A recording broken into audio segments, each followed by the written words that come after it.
हाँ सर। ठीक है, एक बार वो ओपन करो इसको, उस पे सेकेंडरी पे जाओ और प्राइमरी पे। अच्छा।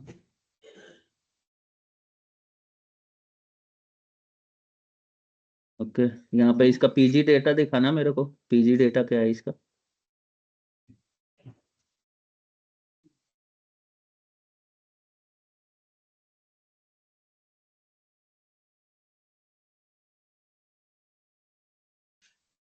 नहीं, बीआई क्यों कर रहे हैं, सीडी करो ना। ठीक।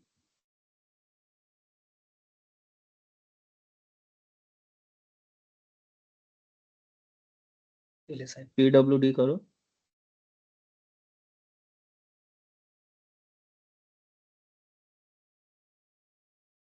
ओके, अपने वो डेटा डायरेक्टरी चेंज नहीं किया है क्या इसका। नहीं सर। अच्छा, वही डिफॉल्ट लोकेशन पे ही रनिंग है वैसा। हाँ हाँ। ओके, वो ऊपर देखो एक लोकेशन दे रहा है /USR 16। नहीं हम्म, वो नहीं, थोड़ा सा स्क्रॉल अप करो। हाँ हाँ हाँ, उसमें वो देखो वो वाला फील्ड के ऊपर है ना, लोडेड के बाद फिर एक है हाँ /USR हाँ लीव सिस्टम ईडी, वहां से और टिल द सर्विस तक कॉपी कर लो। यस, कॉपी करो उसको, हाँ। वीआई करो और ओपन करो इसको।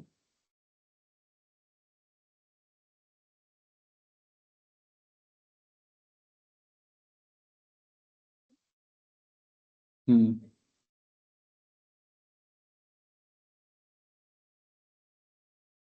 ये कैसे आप ओपन कर रहे हैं, कौन से यूजर से कनेक्टेड हो अभी। रूट से कनेक्ट। हैं? ये आपका कौन सा अभी सर्वर है ये पोस्ट वाला। Postgres SQL. नहीं, बाइनरी इंस्टॉलेशन वाला है या यम वाला। नहीं नहीं, बाइनरी वाला नहीं है, यम वाला है। यम वाला है ना। बाइनरी वाला है। हाँ, बाइनरी वाले यहाँ पे ही। नहीं तो फिर यहाँ पे ये 16 वाला सर्विस का डायरेक्टरी दिख क्यों नहीं रहा है, डायरेक्टरी मेरे को दिखाई नहीं रहा है। एक बार एग्जिस्ट होना यहाँ से।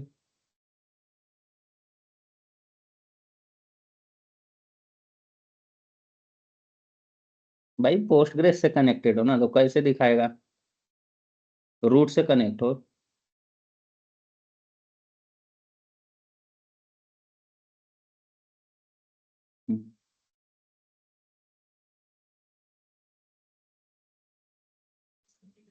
यहाँ पे भी नहीं दिखा रहा है।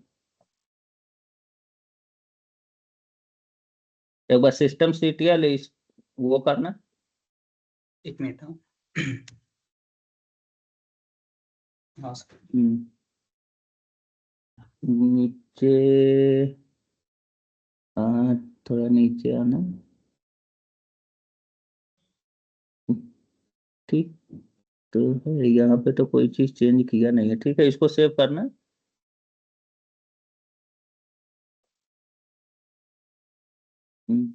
स्टार्ट करो, एक बार इसको देखते हैं क्या दे रहा है।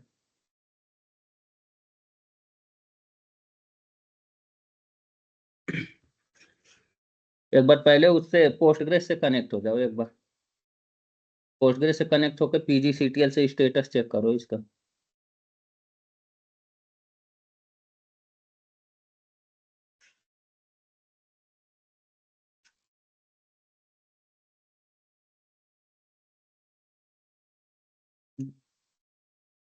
ठीक है, अभी यहाँ पे सूडो से सिस्टम सीटीएल स्टार्ट वो करो, ये इसको हाइड करो, हाइड पे क्लिक करना है इसको। अभी ये स्क्रीन क्लियर करो एक बार।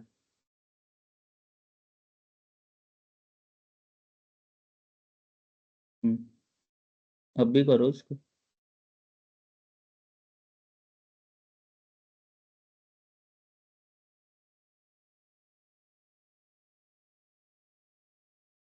और सिस्टम,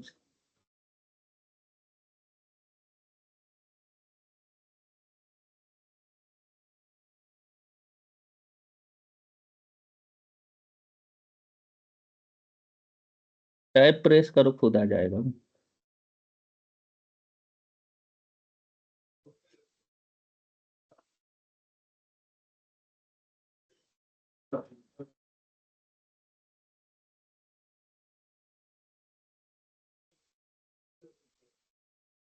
और वो जो आ रहा है ना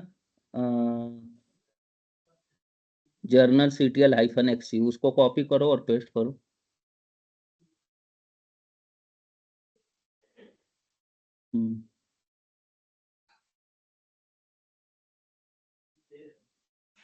इंटर करो।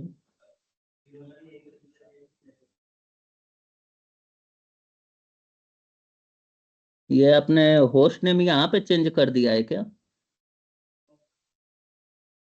कौन सा सर? प्राइमरी पे होस्ट नेम आपने चेंज किया है क्या?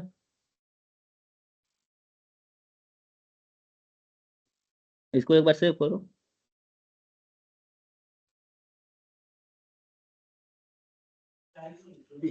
नहीं यहाँ पे तो ठीक है, यहाँ पे चेंज नहीं है। एग्जिट को लोकल डोमेन के सिस्टम में PGCTL से कनेक्ट करना है एक बार, सॉरी पोस्टग्रेस यूजर से, और वहां से PGCTL से स्टार्ट करने का ट्राई करना इसको।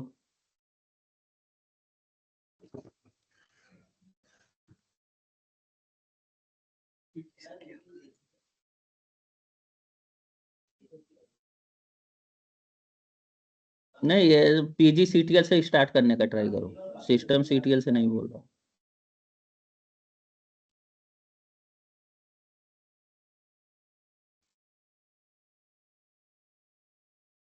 PGCTL से स्टार्ट करो, PGCTL से, सिस्टम CTL से नहीं। हम्म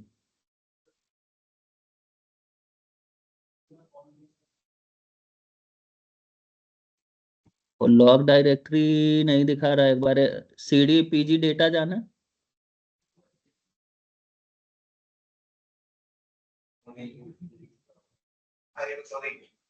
Full collector process, ठीक है, go to the log directory. LS-LTR करो यहाँ पे, ये लॉग में जाओ, CD लॉग।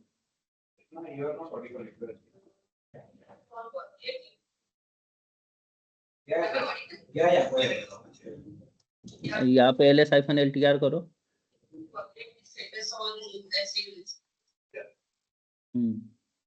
ये लास्ट वाला एकदम ओपन करो इसको, टेल करो, टेल-1000F और लास्ट वाला फाइल का नेम दो, टेल हाइपन टेल-,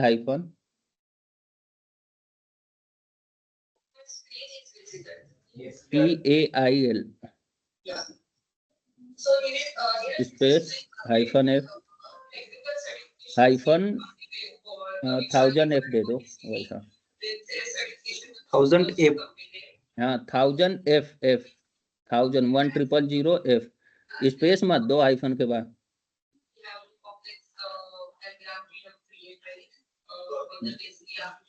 और लास्ट वाले फाइल का नेम दो, कॉपी करो और पेस्ट करो, स्पेस दे दो उसके बाद, F के बाद।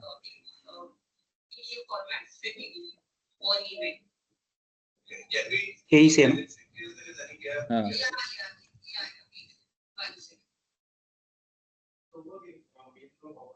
इंटर करो।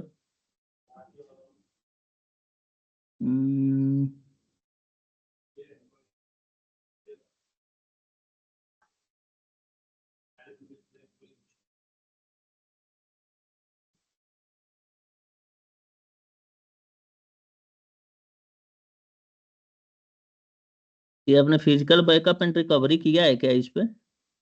हाँ सर किया था। तो वो रिकवर रीस्टोर कमांड को डिसेबल किया था फिर उसके बाद?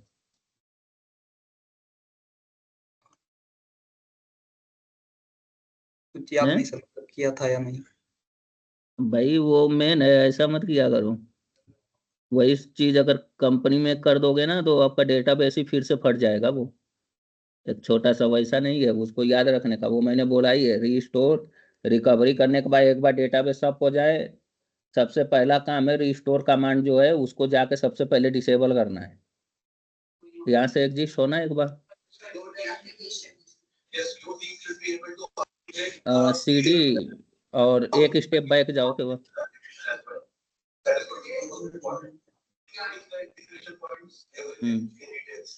यहाँ पे वो करो, cat postgresql.com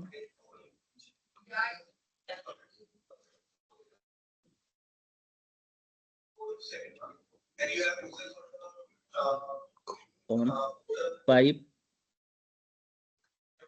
pipe grep restore underscore command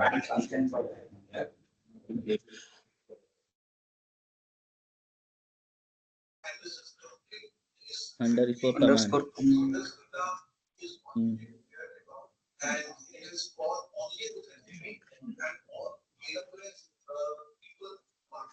inter करो भाई। कमांड डबल एम के बाद ए रहेगा। इंटर करो।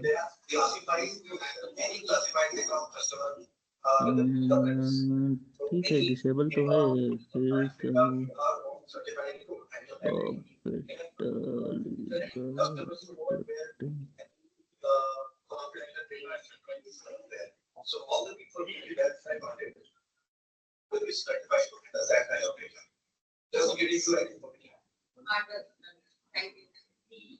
So this is second case study. Diagram. Even this is the organization. एक बार एलएस आइफन एलटीआर करना है यहाँ पे।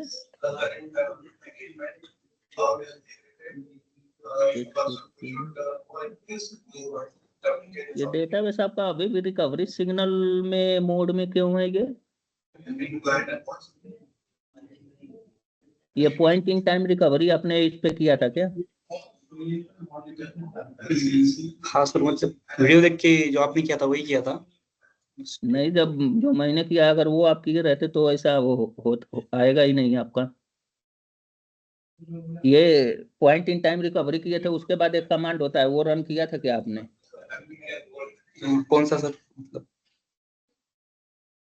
जो पॉइंट इन टाइम रिकवरी में आपको दिया था मैं कि पॉइंट इन टाइम रिकवरी जब करते हो तो उसके बाद डेटाबेस में एक कमांड देता है, वो लॉग में भी चेक करोगे उसमें भी आएगा आपको वो। और ये पी सीक्वल से कनेक्ट करके और सबसे पहला कमांड होता है जो आपको रन करना रहता है। वो रिकवरी सिग्नल फाइल यहीं पे है, मैंने बोला ही था कि वो सबसे पहले चेक करने का, वो रहना नहीं चाहिए यहाँ पे वैसा।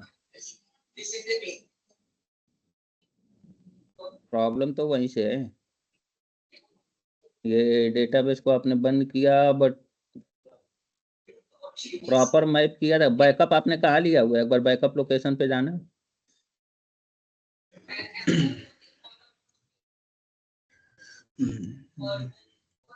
एक सबसे पहले एक काम करो, अब डेटाबेस में इसमें ये जो रिकवरी डॉट सिग्नल फाइल है ना, उसको पहले तो वो कर दो, एमवी कर दो, या तो रिमूव कर दो रिकवरी डॉट सिग्नल को। उसके बाद एक बार ट्राई करो।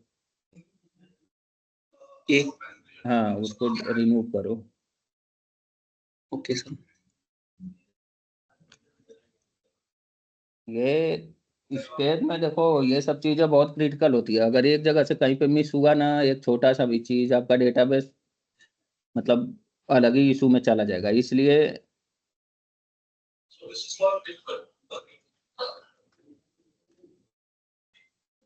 इसको रिमूव करो ना। हाँ सर।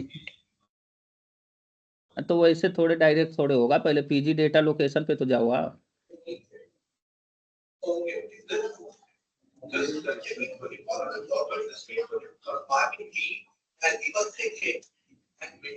यहाँ पे उसको रिमूव करो अभी। आरएम करो, आरएम कमांड दो, आरएम, और वो रिकवरी डॉट सिग्नल फाइल।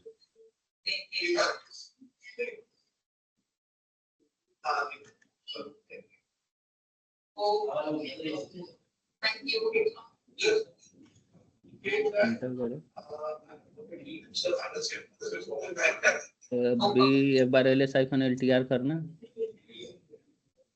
अभी एक बार पीजी सीटीएल से ट्राई करो स्टार्ट करने का।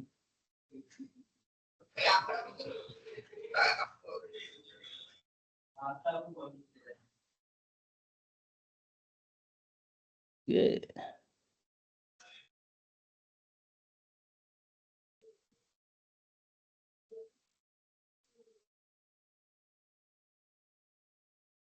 हो गया। Yes sir. ये अब रिकवरी करने के बाद वो रिकवरी डॉट सिग्नल, इसमें जो छोटी छोटी चीजें है उस पर बहुत ध्यान देने का है, वो नहीं रहना चाहिए। क्योंकि डेटाबेस एक बार प्रॉपर रिकवरी हो गया उसके बाद फिर से आप क्रिएट कर दोगे तो अब डेटाबेस ये समझता है कि मैं रिकवरी मोड में, मुझे रिकवरी मोड में स्टार्ट होना है वैसा। फिर वो सब चीजें ओके। चेक करता है कि अभी मतलब रिसेंटली मेरे को कौन सा बैकअप रिकवर, मतलब कौन से बैकअप से रिकवर हुआ हूँ, उसके बाद मेरे को क्या चीजें करनी है। तो ऑलरेडी ओके, इसमें तो आप उसी देख रहे हो एक टेबल फाइल की वजह स्पेस से स्टार्ट नहीं हो रहा था। फाइल, वो भाई बहुत इंपॉर्टेंट फाइल है ये। रिकवरी डॉट सिग्नल हो गया, स्टैंड बाई डॉट सिग्नल हो गया, ये Postgres okay SQL open source databases में यही सब फाइल का ही तो खेल है। Yes sir. हाँ, उसमें अगर ये थोड़ा भी वो मिस्टेक होएगा, कोई फाइल रह गई नहीं रह गई, कोई वैसा प्रॉपर वो सब चीजें अगर वो मतलब पैरामीटर कोई वैसे रह गया, वो रिकवरी डॉट कमांड और रिस्टोर डॉट कमांड वाला जैसे बोल रहा था, वो सब चीजें अगर बाई मिस्टेकली अगर रह गई सर्वर पे, तो वो this is not a good practice कि डेटाबेस ऑफ होके रन हो जाए और हमने उसको डिसेबल ही नहीं किया। फिर नेक्स्ट टाइम जब कभी रिस्टोर रिकवरी करोगे ना, तो फिर वही टाइम स्टैम्प वो रीड करेगा और ट्राई करेगा कि वहीं से डेटाबेस को फिर से उसी टाइम स्टैम्प तक मैं डेटाबेस को स्टार्ट करूंगा। वो फिर क्या हो जाएगा कि पूरा डेटा लॉस हो जाएगा।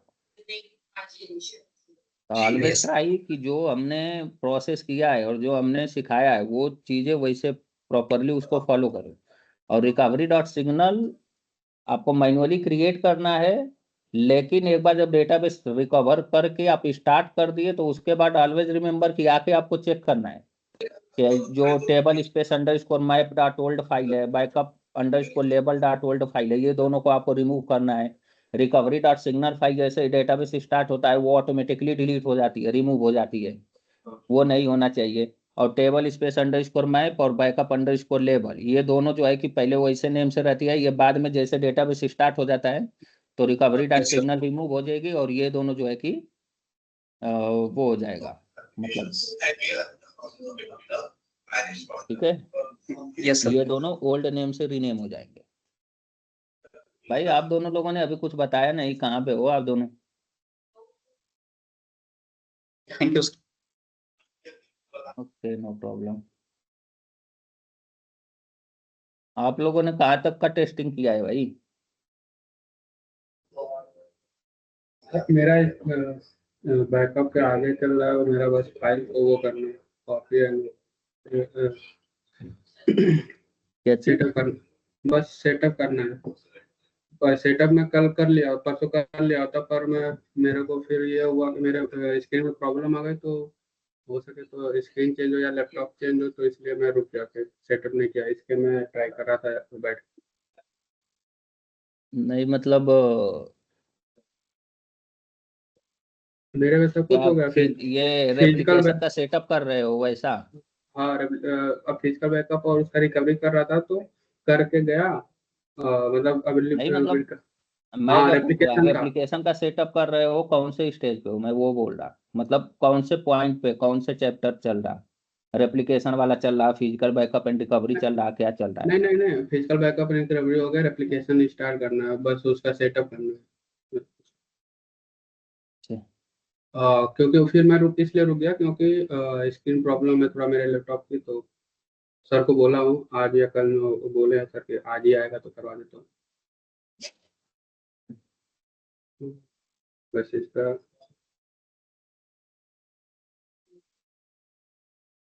चलो उसमें देखो एक चीज और रहता है, आप लोगों को बता देता हूँ।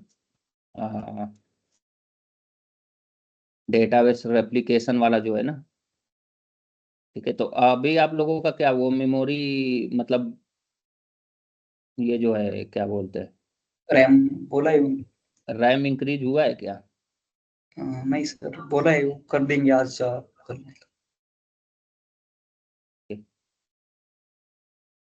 होगा तो भी ठीक है, नहीं तो एक और फंडा आप लोगों को दिखा देता हूँ मैं। तो एक ही मशीन पे आप कॉन्फ़िगरी मतलब कॉन्फ़िगर कर सकते हो इसको, ठीक है। तो ये देखो, ये आज एक पढ़ेंगे अपन, एक रहता है मतलब यही रेप्लिकेशन में ही वो रहता है, ठीक है, इसका वो मेथड रहता है, ठीक है। असिंक रहता है और एक होता है सिंक। ठीक है, इसमें ये दो मेथड हैं रेप्लिकेशन के, दो मेथड होते हैं, सिंक मेथड और असिंक मेथड। सिंक में क्या होता है, ये जो सिंक है आपका, इसमें क्या रहता है कि जैसे जो भी प्राइमरी से सेकेंडरी में डेटा रेप्लिकेट होता है, ठीक है, तो अब वो आपका जैसे सेकेंडरी अप रहे डाउन रहे, मतलब जो स्लेव सर्वर है वो अप रहे डाउन रहे या आउट ऑफ सिंक रहे, कोई इशू नहीं है, फिर भी आपके प्राइमरी पे कोई इम्पैक्ट नहीं होता है। अगर वही डेटाबेस अगर सिंक में हो जाएगा तो सिंक मेथड क्या बोलता है कि आपका जो प्राइमरी और सेकेंडरी है पूरा डेटा, मतलब प्राइमरी का जो भी डेटा है वो पूरा सेकेंडरी पे सिंक होना ही चाहिए। ठीक है, और फिर जब वो डेटा सेकेंडरी पे मतलब रेप्लिकेट हो जाता है, ठीक है, सेकेंडरी पे क्या होता है रेप्लिकेट हो जाता है, तब वो एक नोटिफिकेशन भेजता है प्राइमरी को कि हाँ कि मतलब ये डेटा मेरे में सेव हो गया। तब आपका प्राइमरी फिर क्या करता है कि नेक्स्ट डेटा को प्रोसेस करता है। ठीक है, अब जैसे मान लो ये मैं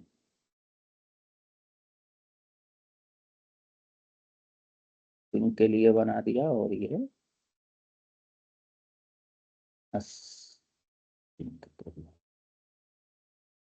अब इसमें क्या हो रहा है, इसमें जो भी आपका मान लो ये वाला जो रेप्लिकेशन हो रहा है इसमें,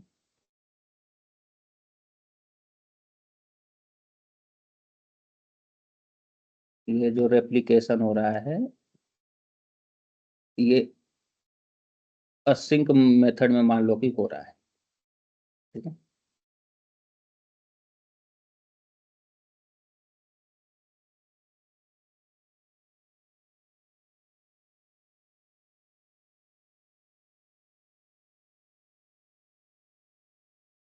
ठीक है, ये असिंक में हो रहा है। और यहाँ पे ये जो सेकेंड मशीन बनाया है ये मान लो यहाँ पे डेटा जो जाएगा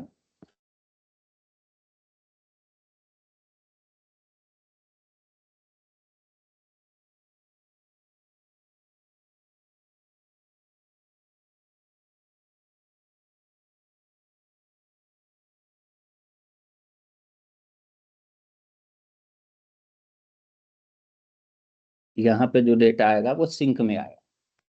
असिंक में क्या होता है, ये मान लो आपका यहाँ पे ये क्या है प्राइमरी है और ये आपका स्टैंड बाई डीबी है। ठीक है,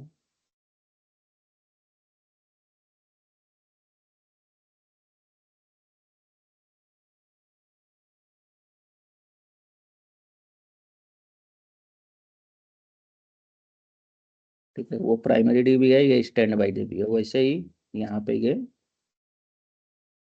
प्राइमरी डीबी है, स्टैंड बाई डीबी।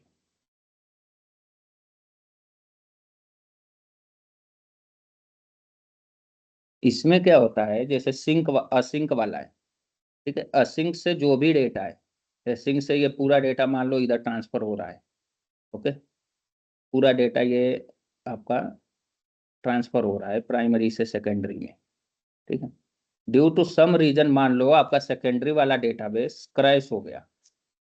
ठीक है, ड्यू टू एनी रीजन ये आपका प्राइमरी डेटाबेस मतलब शट डाउन आपने कर दिया, शट डाउन कर दिया, या ड्यू टू सम रीजन ऐसा है कि आउट ऑफ सिंक हो गया ये। ठीक है, आपका ये जो डेटाबेस है ये आउट ऑफ सिंक हो गया, आउट ऑफ सिंक और शट डाउन हो गया। ठीक है, या अनअवेलेबल है ड्यू टू सम रीजन, वही शट डाउन और अनअवेलेबल है ड्यू टू सम रीजन।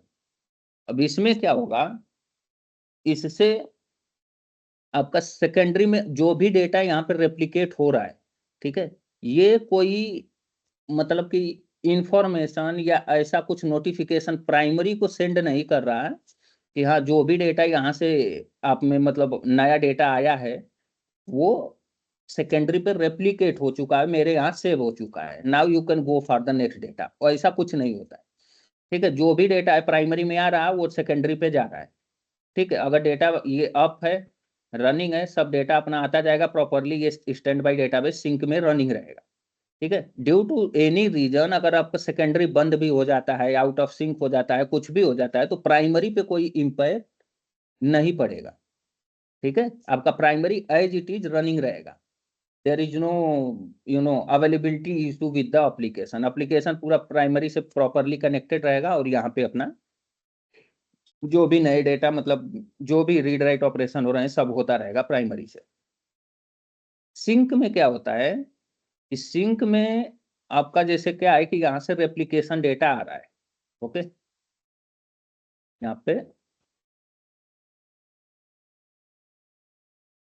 यहाँ पे रेप्लिकेशन डेटा आ रहा है सेकेंडरी पे।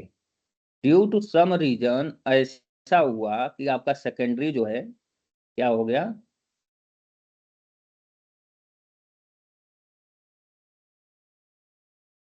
ड्यू टू सम रीजन ऐसा हो गया आपका सेकेंडरी अनअवेलेबल हो गया। अनअवेलेबल मतलब लाइक आउट ऑफ सिंक और शट डाउन, ठीक है। Unavailable due to some reason मतलब आउट ऑफ सिंक हो गया, ठीक है। आउट ऑफ सिंक भी होता है, वो सब चीजें अपने को चेक करके फिर वो सब रीजन देखना पड़ता है और उसको सिंक में करना पड़ता है, ठीक है। शट डाउन हो गया या अनअवेलेबल है due to some reason, secondary database. इसमें क्या होता है कि अगर सेकेंडरी डाउन हो गया तो नेक्स्ट जो भी प्राइमरी में डेटा आएगा वो उसको डेटाबेस में राइट करने ही नहीं देगा, वो हैंग हो जाएगा।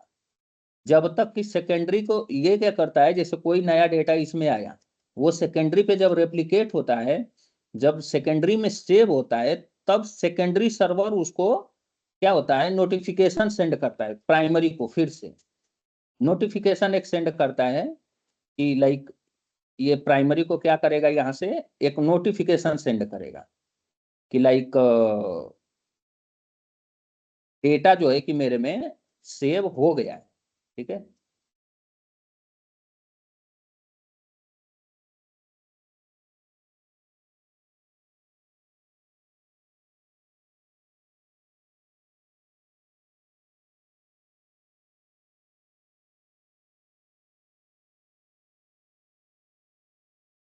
डेटा कमिट, कमिट का मतलब क्या है कि कमिट मतलब कि डेटा सेव हो गया है।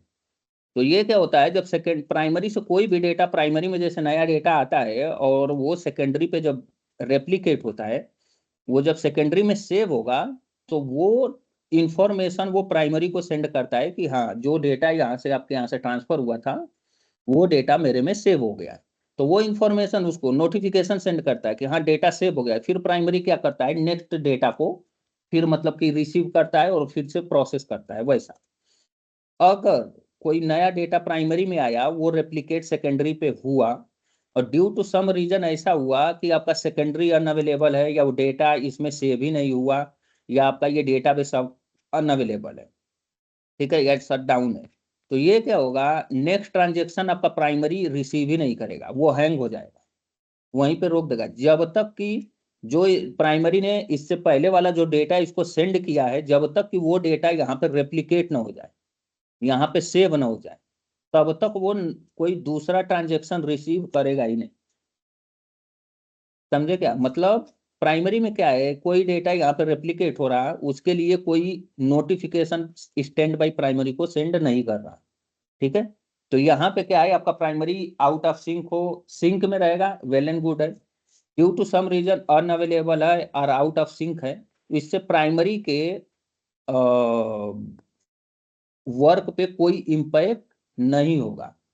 बट अगर सिंक मोड में है तो यहाँ पे अगर डेटाबेस आउट ऑफ सिंक होता है, ठीक है, या due to some any reason आपका सेकेंडरी डेटाबेस अनअवेलेबल है, तब ये प्राइमरी कोई भी नया ट्रांजेक्शन एक्सेप्ट ही नहीं करेगा, वो हैंग हो जाएगा, ठीक है। इससे क्या होता है, अगर सिंक में रनिंग रहेगा, ये हैंग हो गया या अनअवेलेबल हो गया, इससे क्या होता है एप्लीकेशन के वर्क पे इम्पैक्ट होता है।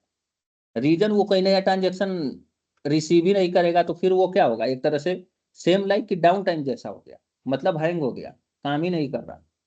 वो तब तक काम नहीं करेगा जब तक कि ये प्राइमरी अवेलेबल ना हो और वो प्रॉपर प्रीवियस जो भी डेटा आया था वो सिंक में ना हो जाए, तब तक वो आपके प्राइमरी डेटाबेस को कुछ नया डेटा इसमें राइट करने देगा ही नहीं। ठीक है, तो असिंक में क्या हो गया कि there is no impact on the work, there is no business where impacted due to, अगर आपका स्टैंड बाई अनअवेलेबल है या शट डाउन है या आउट ऑफ सिंक है तो उससे आपके बिजनेस वर्क पे कोई इम्पैक्ट नहीं होगा। Comparing to sync, async mode में डेटाबेस का परफॉर्मेंस बहुत अच्छा होता है। ठीक है, and there is no impact on the business work. ठीक है, सिंक में क्या है, इसमें आपका बिजनेस वर्क भी इम्पैक्ट होता है अगर स्टैंड बाई सिंक में नहीं है या अनअवेलेबल है तो बिजनेस वर्क भी इम्पैक्ट होगा और इसका परफॉर्मेंस कंपेयरिंग टू सिंक, इसका परफॉर्मेंस स्लो रहता है। क्योंकि ये क्या होता है, यहाँ से जो भी डेटा यहाँ जाता है यहाँ पे सेव होता है और फिर यहाँ से उसको सिग्नल रिसीव होता है कि हाँ वो डेटा मेरे में सेव हो गया। देन आफ्टर प्राइमरी फिर क्या करता है, नेक्स्ट डेटा को रिसीव करता है और फिर से सेम प्रोसेस होता है। मतलब एक यहाँ से डेटा इधर जा रहा है, यहाँ पे सेव हो रहा है और सेव होने के बाद फिर यहाँ से उसको एक सिग्नल आ रहा है। वैसा यहाँ पे सिग्नल का कोई फंडा नहीं, यहाँ पे डायरेक्ट यहाँ डेटा आ रहा है, अगर ये इन सिंक में रनिंग है वेल एंड गुड है, पूरा डेटा यहाँ पे आ रहा है और यहाँ पे रेप्लिकेट हो रहा है। There is no signal like the primary will not wait for any signal from the secondary side, कोई सिग्नल के लिए वो वेट नहीं करेगा फॉर द नेक्स्ट ट्रांजेक्शन, वो डायरेक्टली वो रिसीव करता रहेगा। अगर आपका सेकेंडरी अवेलेबल है वो पूरा ट्रांजेक्शन लेके यहाँ पे सेव करता रहेगा और उसको यहाँ ट्रांसफर करता रहेगा। ड्यू टू सम रीजन अगर ये आउट ऑफ सिंक है या अनअवेलेबल है उससे भी इसके वर्क पे कोई इम्पैक्ट नहीं पड़ेगा, वो डायरेक्ट इसमें ट्रांजेक्शन आते रहेंगे, इसमें जाते रहेंगे। ये फिर जब अवेलेबल होगा या सिंक में हो जाएगा या तो अवेलेबल हो जाएगा तो फिर आप जो है कि जैसे ही अवेलेबल होता है तो इसको सिंक में कर दोगे स्टार्ट करके। लेकिन यहाँ पे प्रॉब्लम ऐसा है कि अगर ये आउट ऑफ सिंक है या तो अनअवेलेबल है तो वो तब तक प्राइमरी आपका नेक्स्ट डेटा रिसीव ही नहीं करेगा जब तक कि ये सिंक में ना हो जाए, प्रॉपर अवेलेबल ना हो जाए और सिंक में ना हो जाए तब तक नेक्स्ट ट्रांजेक्शन ये रिसीव ही नहीं करेगा। ठीक है, तो असिंक में क्या हो गया कि इसमें आपका अवेलेबिलिटी मैक्स अवेलेबिलिटी रहेगा। ठीक है, लेकिन इसमें डेटा लॉस के चांसेस रहते हैं। रीजन क्योंकि ये सेकेंडरी आपका अनअवेलेबल है या आउट ऑफ सिंक रहे, प्राइमरी पे कोई इंपैक्ट नहीं हो रहा। ठीक है, तो इसमें क्या है आपका परफॉर्मेंस डेटाबेस का बहुत अच्छा है। ठीक है, कोई बिजनेस वर्क पे कोई इंपैक्ट नहीं है, बट इसमें डेटा लॉस का मतलब चांसेस रहता है। ठीक है, इसमें क्या होता है, इसमें नो डेटा लॉस होता है लेकिन इसमें अवेलेबिलिटी इंपैक्ट होती है और परफॉर्मेंस लो रहता है।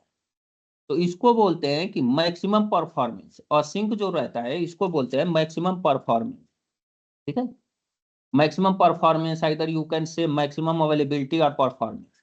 तो इसमें दो ही, ओरेकल में 3 मोड होता है, मैक्सिमम परफॉर्मेंस, मैक्सिमम अवेलेबिलिटी और मैक्सिमम प्रोटेक्शन। ठीक है, तो मैक्सिमम परफॉर्मेंस और अवेलेबिलिटी और सिंक में अप्लीकेबल होता है पोस्टग्रेसक्यूएल में। ठीक है, इसमें क्या होता है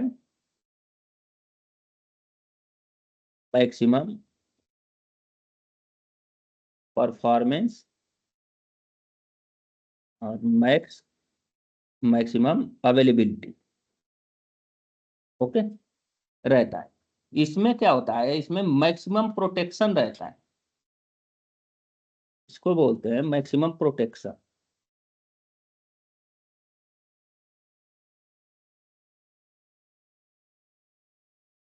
मैक्सिमम प्रोटेक्शन। ठीक है, मैक्सिमम परफॉर्मेंस अवेलेबिलिटी का मतलब है जैसे कि इसको कोई सिग्नल का वेट नहीं होता है फ्रॉम द सेकेंडरी साइड। ठीक है, और performance size comparing to sync mode, performance इसका बहुत ही अच्छा होता है। और मैक्सिमम अवेलेबिलिटी मीन्स कि आपका सेकेंडरी अनअवेलेबल है या ड्यू टू सम रीजन वो आउट ऑफ सिंक है या due to some reason unavailable है। ठीक है, इसकी अवेलेबिलिटी, प्राइमरी की अवेलेबिलिटी पे कोई इंपैक्ट नहीं होगा, प्राइमरी ऑलवेज बी अवेलेबल और वहां पे सारे ट्रांजेक्शन होते रहेंगे। इसमें क्या होता है, बट इसमें डेटा लॉस का चांसेस रहता है, डिसएडवांटेज इसमें वही है। तो इसीलिए एज ए डीबीए आपको हमेशा इसका सिंकिंग हमेशा चेक करते रहना है कि सेकेंडरी शुड बी अवेलेबल और it should be sync with the primary. तो डीबीए का वही काम होता है, डेली का टास्क में वही काम होता है हर एक शिफ्ट में। You need to check database sync at least twice in your shift. नहीं तो क्या होता है, लाइक मतलब ऐसे ऑटोमेशन, मतलब ऑटोमेट कर दिया जाता है, सेल्स स्क्रिप्ट शेड्यूल कर दिया जाता है और उससे रिपोर्ट आपको ईमेल पे आते रहते हैं, उसमें चेक करते रहना कहाँ डेटाबेस सिंक में है, वैसा है वैसा। ठीक है, तो वैसा चलता रहता है। इसमें क्या होता है, इसमें अगर ये अनअवेलेबल हुआ, ठीक है, तो आपका प्राइमरी हैंग हो जाएगा, वो नेक्स्ट ट्रांजेक्शन कोई एक्सेप्ट ही नहीं करेगा जब तक कि आपका सेकेंडरी सिंक में ना हो जाए। ठीक है, तब तक मतलब अनअवेलेबल है तो अवेलेबल, और प्लस जब स्टार्ट करोगे जब तक प्राइमरी से ये सिंक नहीं हो जाएगा तब तक नया ट्रांजेक्शन यहाँ प्राइमरी पे एक्सेप्ट नहीं करेगा। ठीक है, और एज आई टोल्ड यू कि यहाँ से ट्रांजेक्शन पहले, यहाँ से जो नया ट्रांजेक्शन होता है वो प्राइमरी से सेकेंडरी पे रेप्लिकेट होता है, सेकेंडरी डेटाबेस में अप्लाई होता है, फिर सेकेंडरी डेटाबेस एक सिग्नल भेजता है टू दी प्राइमरी कि हाँ मतलब जो भी डेटा आया था वो सक्सेसफुली हमारे यहाँ रेप्लिकेट हुआ और applied on the standby database. Now you are ready to accept the new next transaction। वैसा तो इसमें क्या है, टाइम जाता है और ऑल्सो परफॉर्मेंस बहुत ही स्लो रहता है, क्योंकि इसमें यहाँ पे क्या हो रहा है, एक ट्रांजेक्शन आ रहा है डायरेक्ट यहाँ पे रेप्लिकेट हो रहा है, और ये अवेलेबल है तो डायरेक्ट रेप्लिकेट हो रहा है, यहाँ पे वो हो रहा है। तो यहाँ पे उसको तब तक प्राइमरी को वेट नहीं करना है कि यहाँ पे रेप्लिकेट हो जाए, फिर यहाँ पे अप्लाई हो, फिर यहाँ से सिग्नल इसको आए, उसके बाद ये नेक्स्ट वाला रिसीव करे। यहाँ पे क्या है, एक ट्रांजेक्शन आया, ठीक है, ये राइट हो रहा है, इसमें राइट हो भी रहा है, तब न्यू ट्रांजेक्शन आएगा उसको भी एक्सेप्ट कर लेगा, और यहाँ पे रेप्लिकेट हो गया, रेप्लिकेट हो गया। ठीक है, यहाँ पे रेप्लिकेट हो गया, वो डायरेक्ट अगर सेकेंडरी में अप्लाई कर रहा है, नहीं अप्लाई कर रहा है, नो मैटर, प्राइमरी में वो सेव हो गया, दैट इज एनफ। जब प्राइमरी में हो जाएगा तो सेकेंडरी में भी वो जाएगा। वैसा ड्यू टू ऐसा भी हो सकता है कि नेटवर्क स्लोनेस रहता है और ह्यूज ट्रांजेक्शन आता है, ठीक है, तो वो क्या होता है, बहुत ही स्लो कॉपी होता है फ्रॉम प्राइमरी टू सेकेंडरी।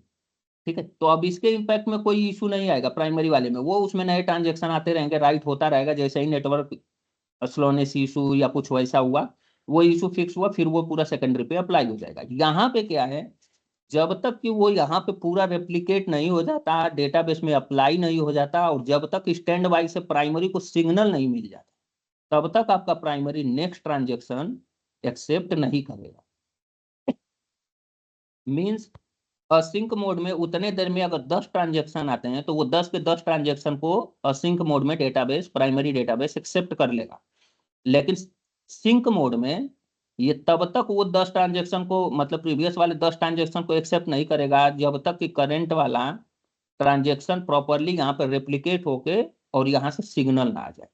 तो इसमें क्या होता है कि नो डेटा लॉस रहता है, मतलब जो प्राइमरी में डेटा आया जब तक सेकेंडरी में अप्लाई होके वहां से सिग्नल नहीं आ जाता तब तक ये प्राइमरी आपका नया डेटा एक्सेप्ट नहीं करेगा। तो डेटा प्रोटेक्शन तो है, लेकिन अवेलेबिलिटी और परफॉर्मेंस ये दोनों बहुत ही, मतलब सिंक मोड में बहुत ही इम्पैक्टेड रहते हैं। ठीक है, तो समझ में आया ना कि असिंक और सिंक का मतलब क्या है। Yes sir. Yes sir. ठीक है, इसका वही है, देखो असिंक में सिंपल सा वर्ड आपको अपने दिमाग में रखना है कि असिंक मोड में जब डेटाबेस रनिंग रहेगा तो इसमें डेटाबेस का परफॉर्मेंस बहुत ही अच्छा रहता है, और अवेलेबिलिटी ड्यू टू, क्योंकि यहाँ से इसको सेकेंडरी से सिग्नल का वेट नहीं करना है, यहाँ जो डेटा आ रहा है वो सेकेंडरी पे रेप्लिकेट हो रहा है। इसमें डिसएडवांटेज यही है कि डेटा लॉस के चांसेस इसमें रहते हैं। ठीक है, क्योंकि ये वेट नहीं करेगा कि डेटाबेस सिंक में है कि नहीं है, तब तक मैं नया डेटा राइट नहीं करूं। ठीक है, ऐसा इसमें फंडा नहीं रहता, वो डायरेक्ट डेटा रिसीव करता रहता है, प्राइमरी पे इम्पैक्ट नहीं आना चाहिए। तो सिंपल सा फंडा ये रहता है, ये सेकेंडरी है तो सेकेंडरी को अपन अगर कुछ इशू भी आता है we can take care, because as a DB हम इसीलिए वहां पे वर्क पे हैं। ठीक है, कि वो सब चीजें इशू चेक करें और इसको अवेलेबल करे और सिंक में करे, ठीक है। बट प्राइमरी के वर्क पे कोई इम्पैक्ट, ऑलवेज रिमेंबर, मैंने डे वन से बोला है कि जो डेटाबेस का प्राइमरी है, जहां से मेन आपके एप्लीकेशन रनिंग है, उस पे कोई इम्पैक्ट कभी नहीं आना चाहिए।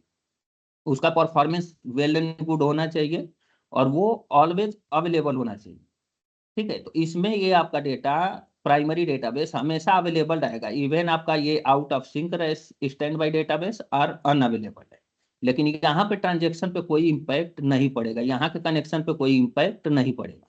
सिंक में क्या है, ट्रांजेक्शन पे इम्पैक्ट पड़ेगा अगर आपका standby database out of sync हो गया या due to some reason unavailable हो।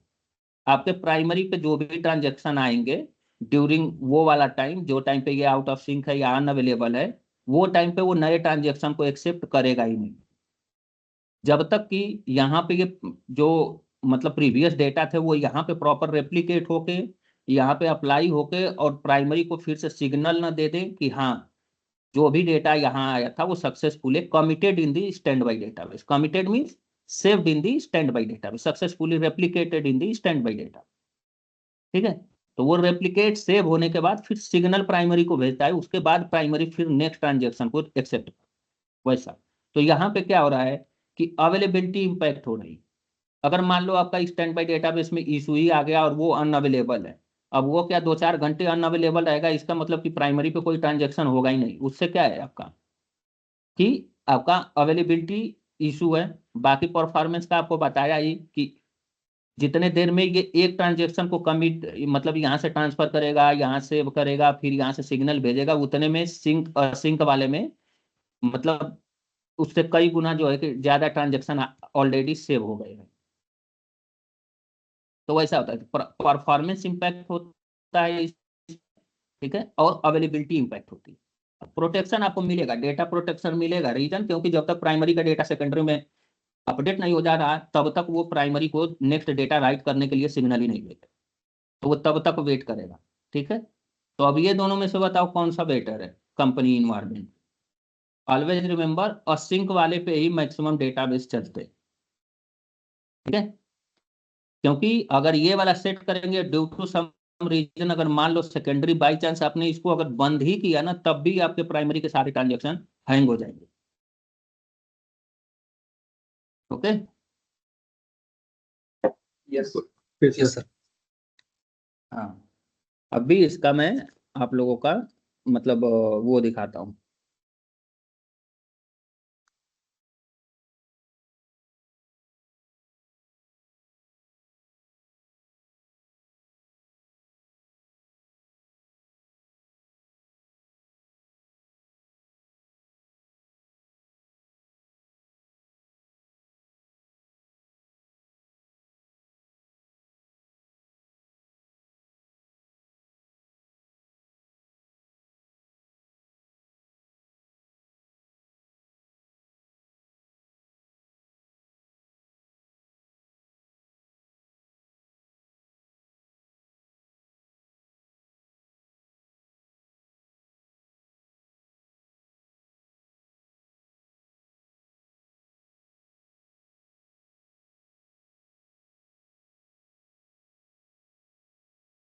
यहाँ पे ये अपना प्राइमरी है,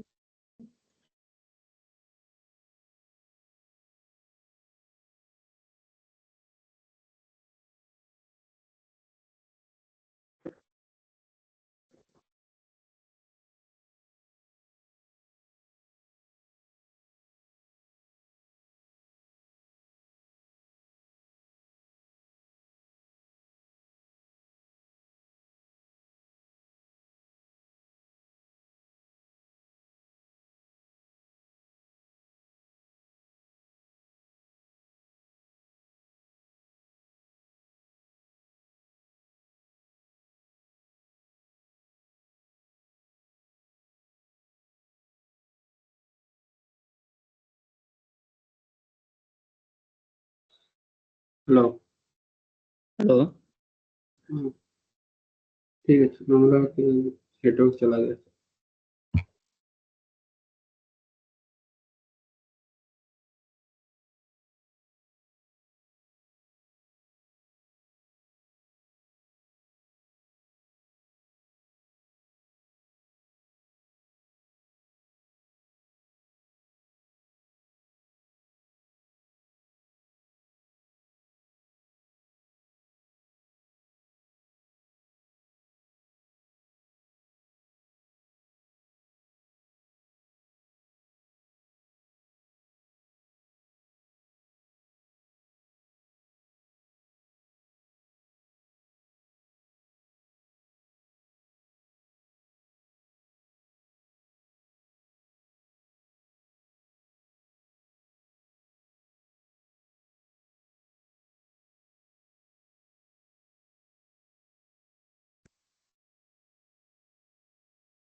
तो यहाँ पे देखो ये प्रोसेसेस है, यहाँ पे क्या रनिंग है, wall sender, right, wall sender running है। मैंने आप लोगों को पहले ही बताया था, wall sender always it will be running on the primary one, जो भी एज ए प्राइमरी रन होगा, मतलब जो डेटाबेस रीड राइट में रहेगा, ओके। और सेकेंडरी पे रन रहेगा स्टार्टअप और वॉल रिसीवर, ये दो प्रोसेस होते हैं, ठीक है। तो ये सेकेंडरी पे रन होते हैं। यहाँ देखोगे वॉल सेंडर आपको नहीं मिलेगा, रीजन क्योंकि ये रिकवरिंग वाला है, रिकवरी मतलब कि रीड ओनली वाला डेटाबेस है, ये सेकेंडरी डेटाबेस है आपका, ओके। तो सिंक असिंक के लिए कुछ पैरामीटर होते हैं इसमें, ठीक है, कुछ नहीं, बस एक दो पैरामीटर ही होते हैं जो कि प्राइमरी में आपको वो चीजें मतलब डिफाइन करना पड़ता है कि मतलब कि ये कौन से मोड में डेटा, मतलब हमारा जो सिंक्रोनस और एसिंक्रोनस जो चल रहा है वो कौन से मोड में डेटाबेस अपना रनिंग है, वैसा।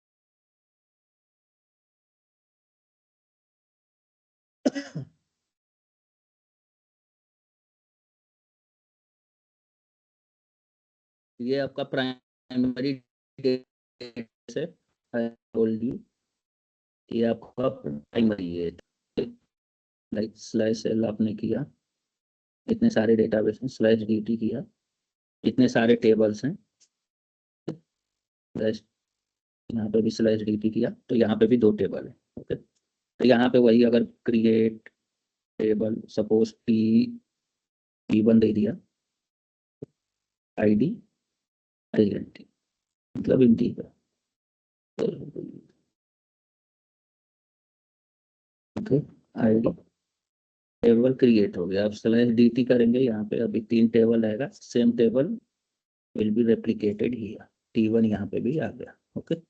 अगर वही यहाँ पे कोई टेबल आप ट्राई करोगे क्रिएट करने का, तो ये डेटाबेस क्योंकि रीड ओनली मोड में है तो it will not allow you to create, suppose like you want to create t2, तो ये क्या दे रहा है, रीड ओनली मोड, ओके।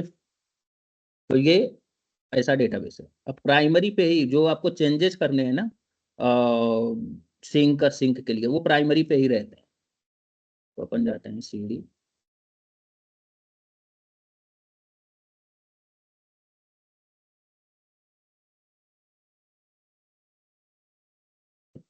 यहाँ पे देखोगे सारे फाइल्स अवेलेबल है, आपको चेंजेस ये कॉन्फ़िगरेशन फाइल में करना रहेगा। कैट पाइप इसमें आप vi करते हैं और इसमें रहता है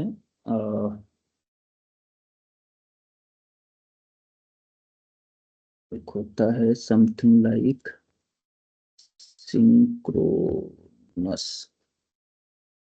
सिंक्रोनस, अंडर इसको यहाँ पे देखो ये जो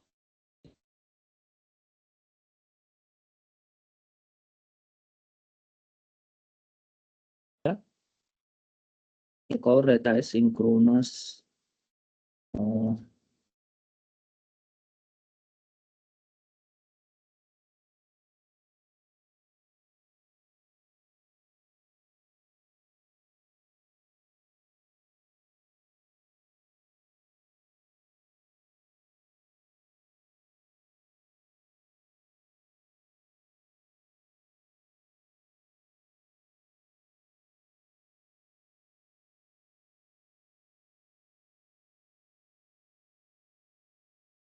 यस, ये रहा सिंक्रोनस स्टैंड बाई नेम, ठीक है।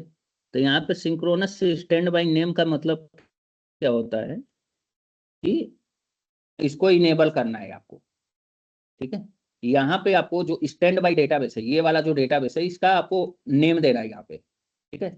या तो आप मतलब कुछ भी नेम दे सकते हो, तो it's better to keep either, अगर आपको केवल इसका नेम देना है तो यहाँ पे आप होस्ट नेम दे दो सीधा, तो उससे आपको क्या है पता चलेगा कि हाँ हमारा डेटाबेस ये जो है वो इस मोड में है, वैसा, ओके। तो ये हमारा, इसका मतलब ये रहेगा कि ये हमारा मतलब कि ये ही वाला सर्वर है जो कि एज ए सेकेंडरी रनिंग है। ठीक है, तो यहीं से हमको नोटिफिकेशन आना चाहिए। ठीक है, तो वो यहीं से फिर ये वाला सर्वर से नोटिफिकेशन उसको रिसीव होगा वैसा। ठीक है, तो इट्स बेटर कि यहाँ पे स्टार रख दो। अगर स्टार रख दोगे इसकी वैल्यू, तो अब जो भी stand by database synchronous mode में रनिंग रहेंगे, ऐसा नहीं है एक ही सर्वर।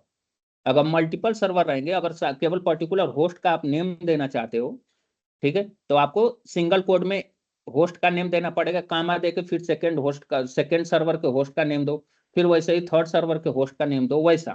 तो आपको अलग अलग नेम देना पड़ेगा।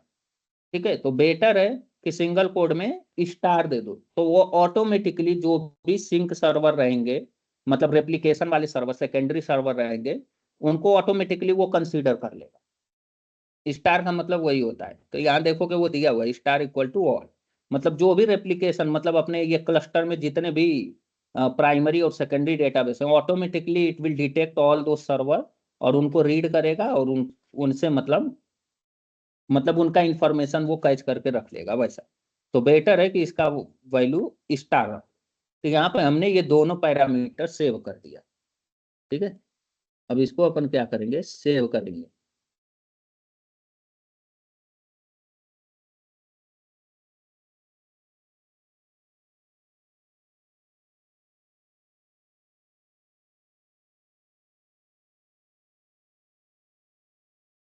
Synchronous underscore.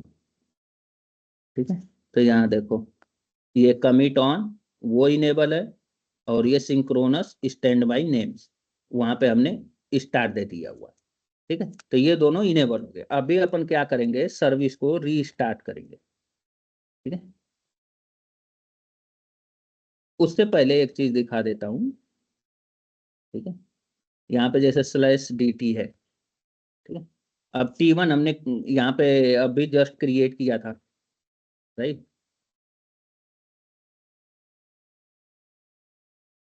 T1 just create किया था, इसमें 0 रो है। सेम अगर रन करेंगे तो यहाँ भी 0 रो दिखाएगा, राइट। अभी डेटाबेस अपना क्या है, सिंक्रोनस मोड में, असिंक मोड में, सॉरी। ठीक है, उसको चेक करने के लिए पीजी स्टैट करके वो रहती है फाइल, उसको आप रन करोगे तो उसमें आपको वो चीज दिखा देगा। ये पीजी स्टैट रेप्लिकेशन करके रहता है, ये कमांड रन करोगे उसमें उसका स्टेट का स्टेटस दिखाएगा। स्टेटस मतलब वो कौन से स्टेट में रनिंग है।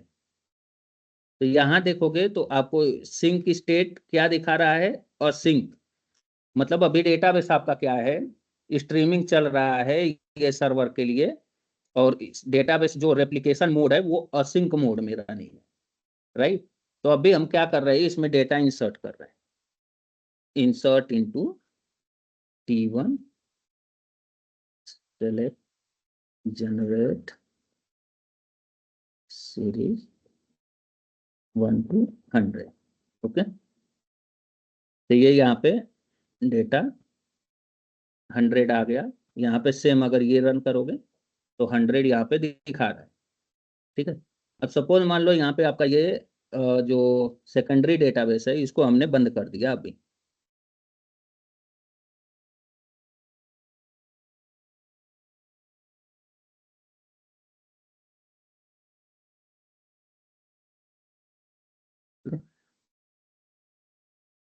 इसको हमने बंद कर दिया। अभी आप चेक करोगे PGCTL स्टेटस, तो ये क्या है, सर्वर रनिंग नहीं है। अभी इसमें फिर से अगर हम इंसर्ट करेंगे तो ये अलाउ करेगा, क्योंकि ये सिंक मोड में है, तो प्राइमरी पे कोई इम्पैक्ट नहीं होगा। ठीक है, यहाँ पे 500 कर देता हूँ, तो यहाँ पे कोई इम्पैक्ट नहीं होगा। ठीक है, यहाँ पे ये देखो 500 हो गया, जबकि ये आपका रनिंग नहीं है, राइट। ये डेटाबेस क्या है, रनिंग नहीं है, ये बंद है, फिर भी ये अलाउ कर रहा है, तो कोई इम्पैक्ट नहीं है। ये प्राइमरी पे जो जो भी असिंक मोड में रहेगा, जो भी डेटा आएगा वो एक्सेप्ट करेगा। ठीक है, असिंक मोड में वो रनिंग है। यहाँ पे स्टेटस नहीं दिखा रहा क्योंकि आपका सेकेंडरी रनिंग नहीं है, इसलिए, क्योंकि सेकेंडरी का इंफॉर्मेशन यहाँ पे वॉल रिसीवर वो रहता है, तो वो चीजें दिखाता है कि रेप्लिकेट हो रहा है, तो वहाँ पे कौन से मोड में है। तो ये असिंक मोड में ऐसा रहता है कि इंसर्ट भी करेंगे फिर भी वो एक्सेप्ट करेगा, इवन आपका सेकेंडरी अवेलेबल नहीं भी रहे तब भी। ठीक है, अब भी जब इसको सेकेंडरी को स्टार्ट करेंगे तो सब कुछ सही है, अपना फटाफट वो डेटा रिसीव कर लेगा और यहाँ पे अप्लाई कर देगा। ठीक है, अभी यहाँ पे सेम यही कमांड रन करोगे, यहाँ पे देखोगे स्ट्रिपिंग असिंक। ठीक है, तो ये अवेलेबल हो गया, यहाँ पे कनेक्ट करेंगे और यहाँ पे सेम वो T1 का अगर वैल्यू चेक करोगे, देखो यहाँ पे भी 500 है, मतलब जो डेटा यहाँ पे आया था वो सब यहाँ पे स्टार्ट होने के बाद रिसीव कर लिया। ओके, अब जो हमने सिंक मोड के लिए यहाँ पे कुछ डेटा जो मतलब न्यू वैल्यू जो इंटर किया हुआ है, ठीक है, ये जो न्यू वैल्यू किया हुआ है, अब इसके लिए क्या करेंगे, डेटाबेस को रीस्टार्ट करेंगे। ठीक है, डेटाबेस को रीस्टार्ट करके फिर डेटाबेस से कनेक्ट करके ये वाला सेम कमांड रन करेंगे। यहाँ देखना वो असिंक की जगह फिर सिंक दिखाए, तो हम क्या करेंगे, सर्विस को यहाँ पे रीस्टार्ट करें।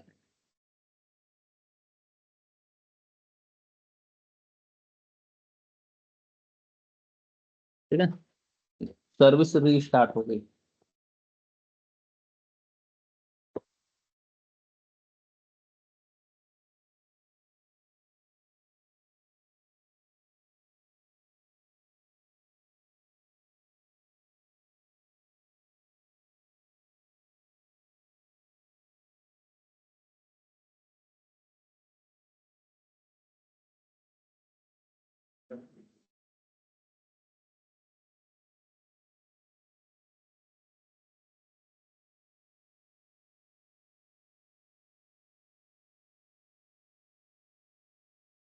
ठीक है, तो ये सर्विस हमने रीस्टार्ट कर दिया। अभी पी सीक्वल से हम लोग फिर से कनेक्ट करते हैं और ये सेम कमांड अभी रन कर रहे हैं। यहाँ देखो अभी क्या दिखा रहा है, डेटाबेस अभी जो रेप्लिकेशन मोड है वो सिंक मोड में रनिंग है। यहाँ पहले क्या था, असिंक मोड में, अभी ये सिंक मोड में। सिंक मोड कि जब अगर प्राइमरी सिंक में रनिंग है या अवेलेबल है तब भी ये न्यू ट्रांजेक्शन एक्सेप्ट करेगा। अब जैसे सेम लाइक इसमें चेक करते हैं, 500 ट्रांजेक्शन है, इसमें 500। अभी सेकेंडरी प्राइमरी सेकेंडरी दोनों अवेलेबल है, प्रॉपर सिंक में चल रहे हैं। इसमें कुछ न्यू डेटा और मैं इंसर्ट करता हूँ। ठीक है, तो ये क्या करेगा, अभी इंसर्ट एक्सेप्ट करेगा रीजन, क्योंकि सेकेंडरी आपका अवेलेबल है। ठीक है, अभी यहाँ चेक करोगे तो यहाँ पे 1000 है, यहाँ पे भी 1000। ठीक है, let's check for T5। T5 में ठीक है अराउंड 3 लाख रो है। ठीक है, सेम यहाँ पे भी चेक करते हैं T5, यहाँ भी 3 लाख रो है। ठीक है, तो इसी में T1 में ही करते हैं क्योंकि ऑलरेडी वी है मल्टीपल रो इन T5 राइट। तो इसमें 1000 है। ठीक है, तो आपने देखा अभी असिंक मोड में ये डेटाबेस अपना रनिंग है, primary right, sorry sync mode में रनिंग है, और प्राइमरी एंड सेकेंडरी प्रॉपर मतलब रेप्लिकेशन एंड ऑल सारी चीजें चल रही है और वो पूरा रिसीव कर रहा है। ठीक है, तो पूरा रेप्लिकेशन प्रॉपर चल रहा है। अब ड्यू टू सम रीजन ऐसा हुआ आपका, या तो प्राइमरी आउट ऑफ सिंक हो गया या तो अनअवेलेबल है। ठीक है, सर्वर मतलब स्टॉप हो गया या सेकेंडरी ही अनअवेलेबल है या आउट ऑफ सिंक है, वैसा जब सिनारियो रहेगा अब भी आप PGCTL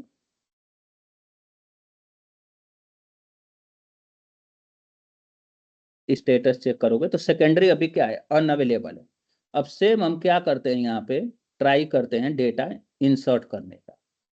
ठीक है, अब सपोज आपका ये सेकेंडरी डेटाबेस अनअवेलेबल है और न्यू डेटा प्राइमरी पे आया, वो क्या होगा, ऐसे ही हैंग हो जाएगा।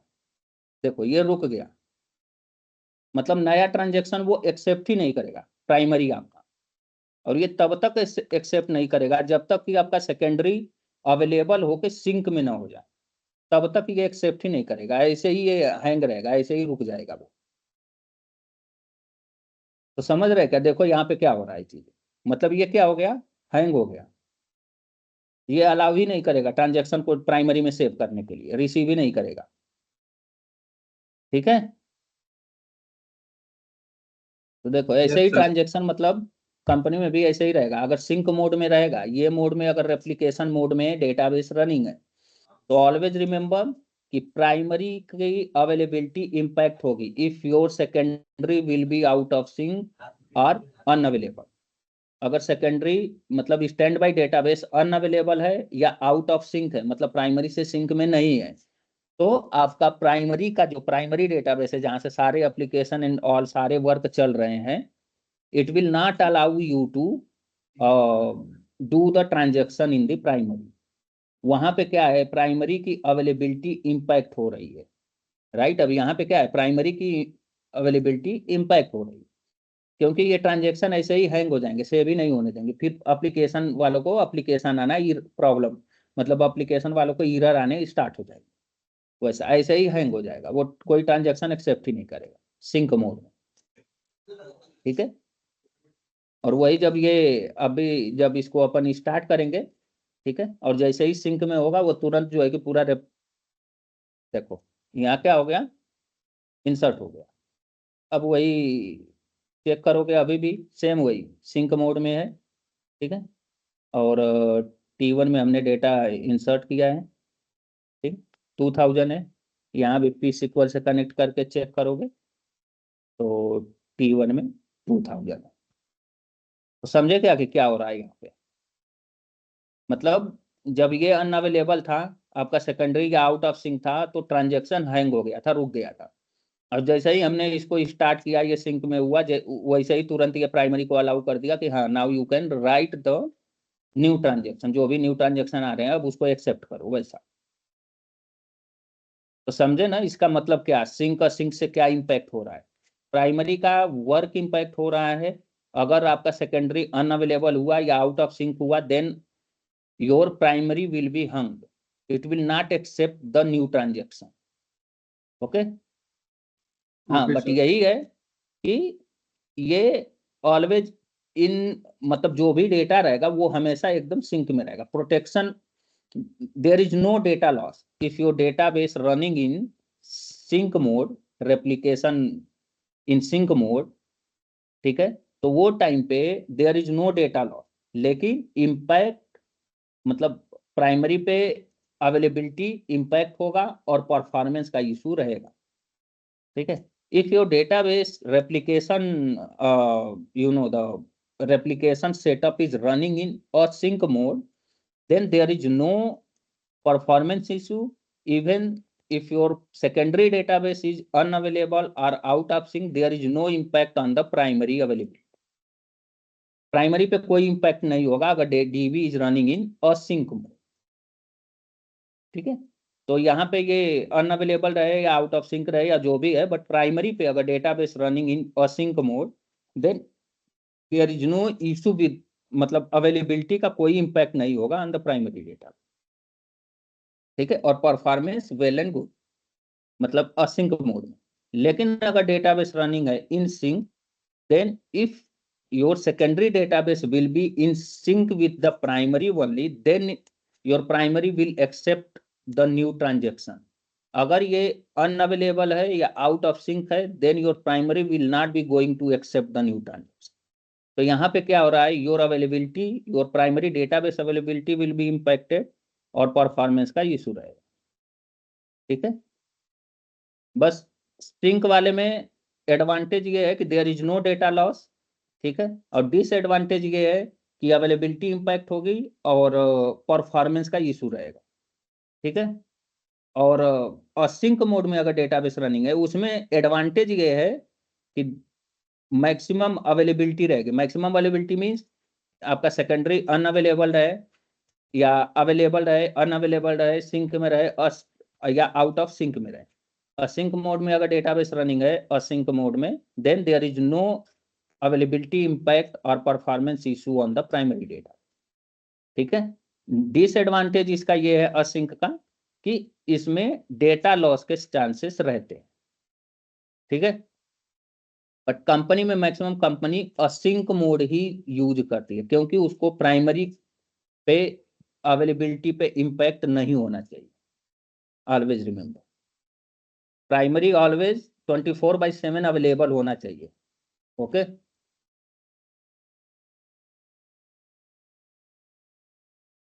तो समझ में आया ना, सिंक का sync, why we are using, what is the mean by sync, what is the mean by sync, what is the Yes. Advantage, what is the Yes. Disadvantage. Yes sir. Advantage disadvantage वही रहता है उसका, ठीक है।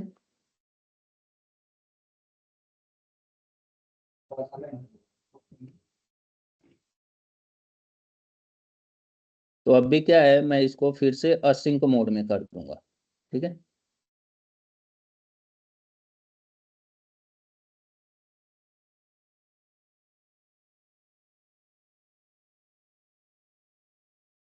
इसको फिर से मैं क्या करूंगा, ये जो इनेबल किया हूं यहाँ पे, इसको फिर से डिसेबल कर दूंगा।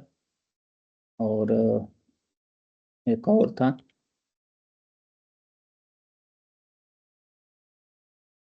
सिंक्रोनस,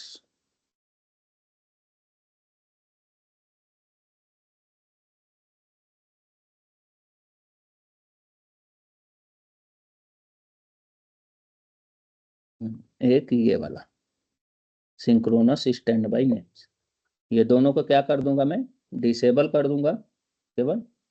इसको सेव कर दूंगा पोस्टग्रेस कॉन्फ़िगरेशन फाइल में, और सर्विस को रीस्टार्ट कर दूंगा। Okay, service is restarted.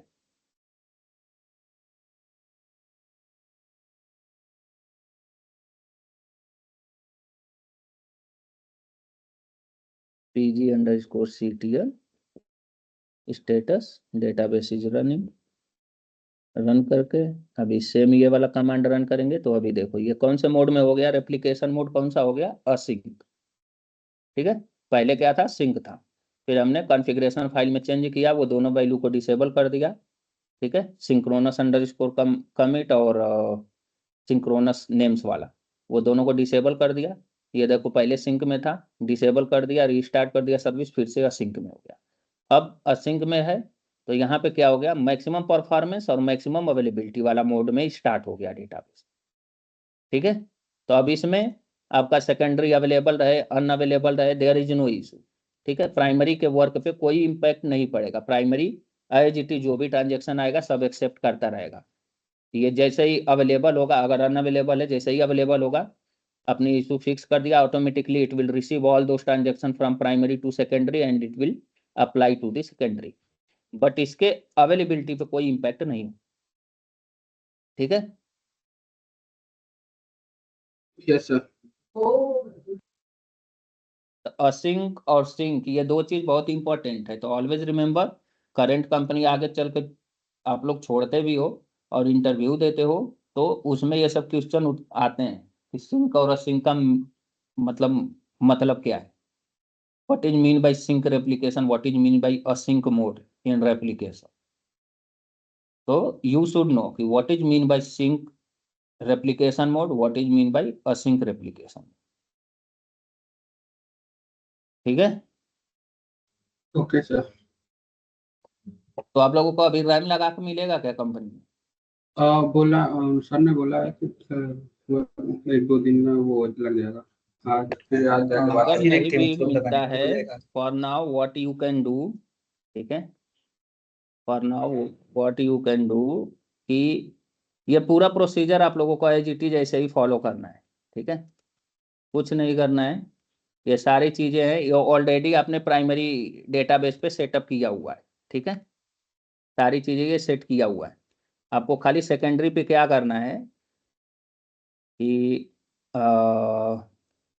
वहाँ पे एक डायरेक्टरी क्रिएट करना है सेकेंडरी डेटाबेस पे, ये जैसे सेकेंडरी आपका है, राइट।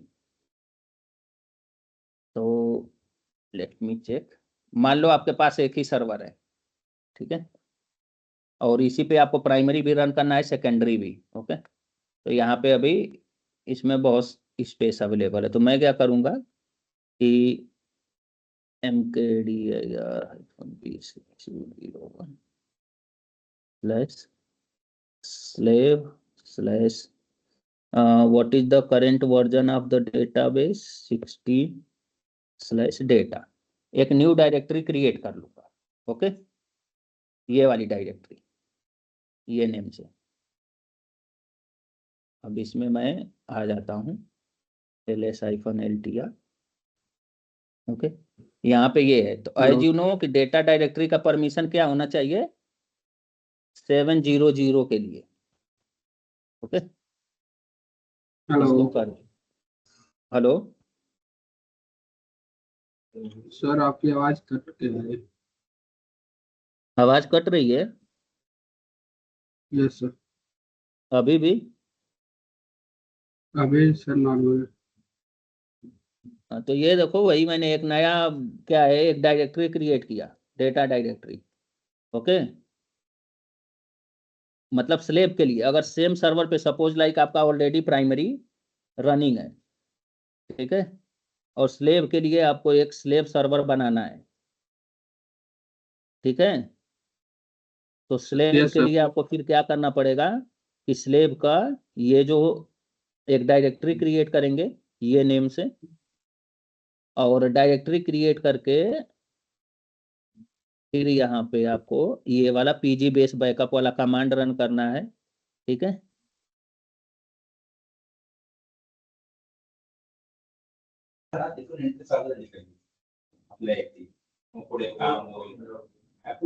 ये रन करना है। यहाँ पे क्या होगा, ये प्लॉट का कुछ नेम अलग दे दो n1, ठीक है। यहाँ पे ये जो डेटा डायरेक्टरी है यहाँ पे नेम दे देंगे स्लेब वाला, ठीक है, क्योंकि ये जो डायरेक्टरी हमने क्रिएट किया है वो देखो /u01 स्लेब 16 डेटा, ये नेम से क्रिएट किया है, ठीक है। और ये यहाँ पे मतलब सेम सर्वर है तो होस्ट देने की जरूरत नहीं है, होस्ट देते भी हो तब भी कोई इशू नहीं है, नहीं भी देते हो तब भी कोई इशू नहीं है। मेन इंपॉर्टेंट इसमें जो पैराम जो यूज करना है -r वाली वैल्यू, -R वाली, ठीक है, ये मेन होती है ये, क्योंकि यही stand by dot signal file create करती है। तो ये पता चलता है कि हाँ स्टैंड बाई के लिए हमने ये मतलब कि सेटअप किया हुआ है, मतलब ये बैकअप लिया हुआ है वैसा। ओके, अब इसको रन करेंगे। To fail no route to host, I think then I need to check the, just a second.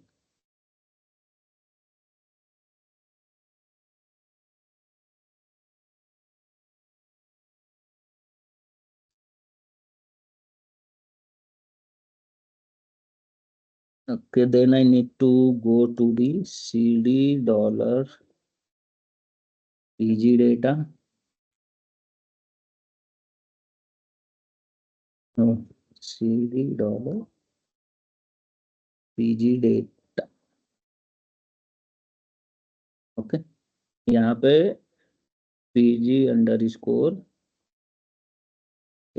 File open करेंगे। The same way what I will do, I will open one more command with the same server, duplicate कर दूंगा इसको। Okay, go to the cd u01 slave 16 -ltr data, go to the data, here also I will run ls-ltr, there is no data, this is the slave server location, okay, pwd, ठीक है।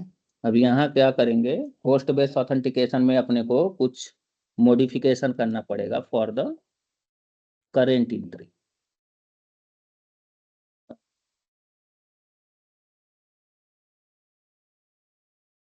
is the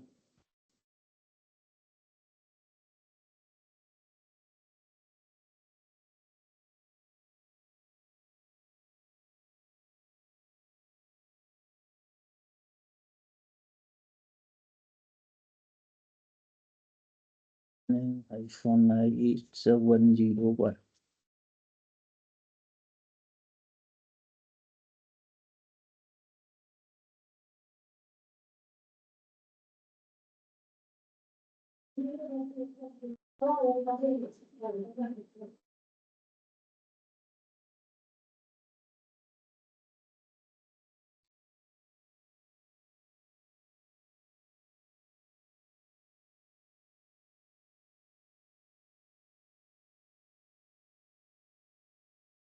here I will put 101, ठीक है, और the current one also here I will put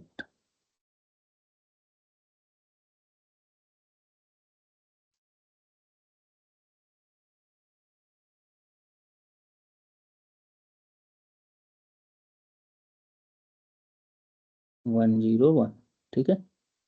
ये save कर दिया और अपन क्या करेंगे, इसकी सर्विस को रीस्टार्ट करेंगे फिर से,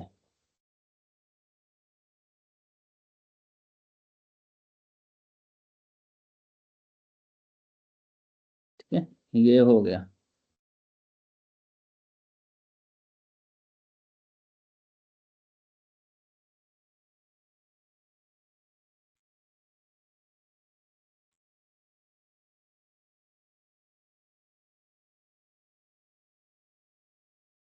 अब ये जो है यहाँ पे आप चेक करोगे, ls-ltr करोगे, देयर इज नो डेटा, ठीक है। यहाँ पे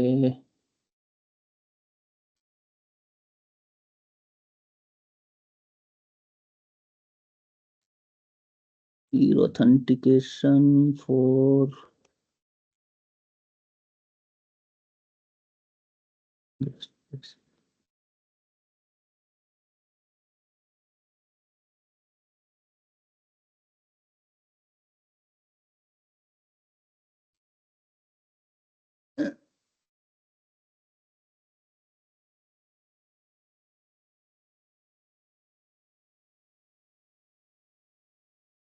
Just a second, then what we need to change again here. यही देखो, होस्ट बेस्ड ऑथेंटिकेशन में यही रहता है। अगर इसमें कुछ इशू हुआ ना तो फिर ऐसे ही प्रॉब्लम देता है।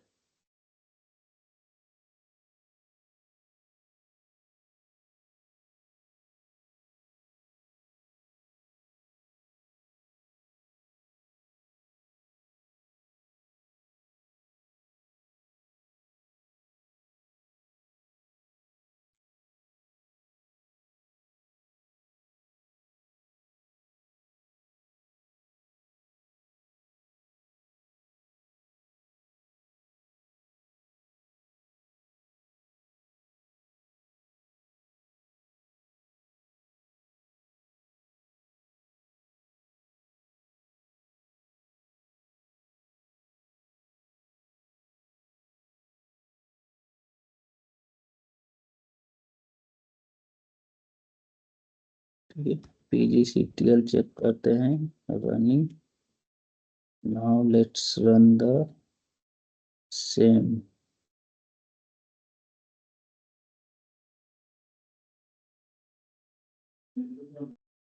क्या नहीं जाएंगे भाई जी, बैठना।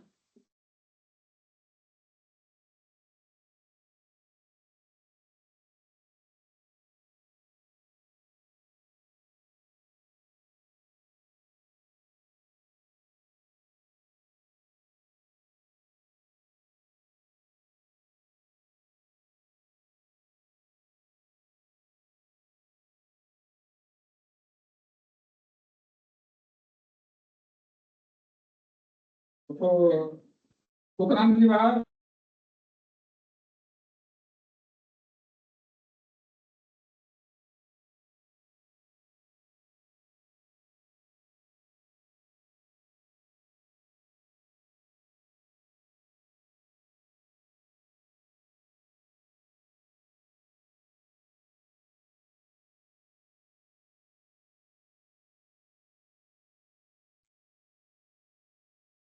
हम्म 201 है, from where it's accepting 201,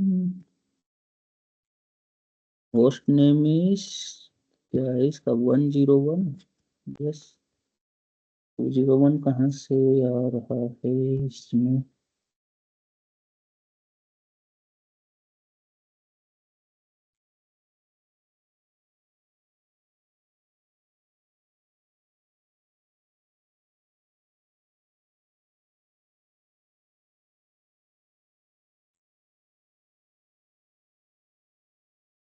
okay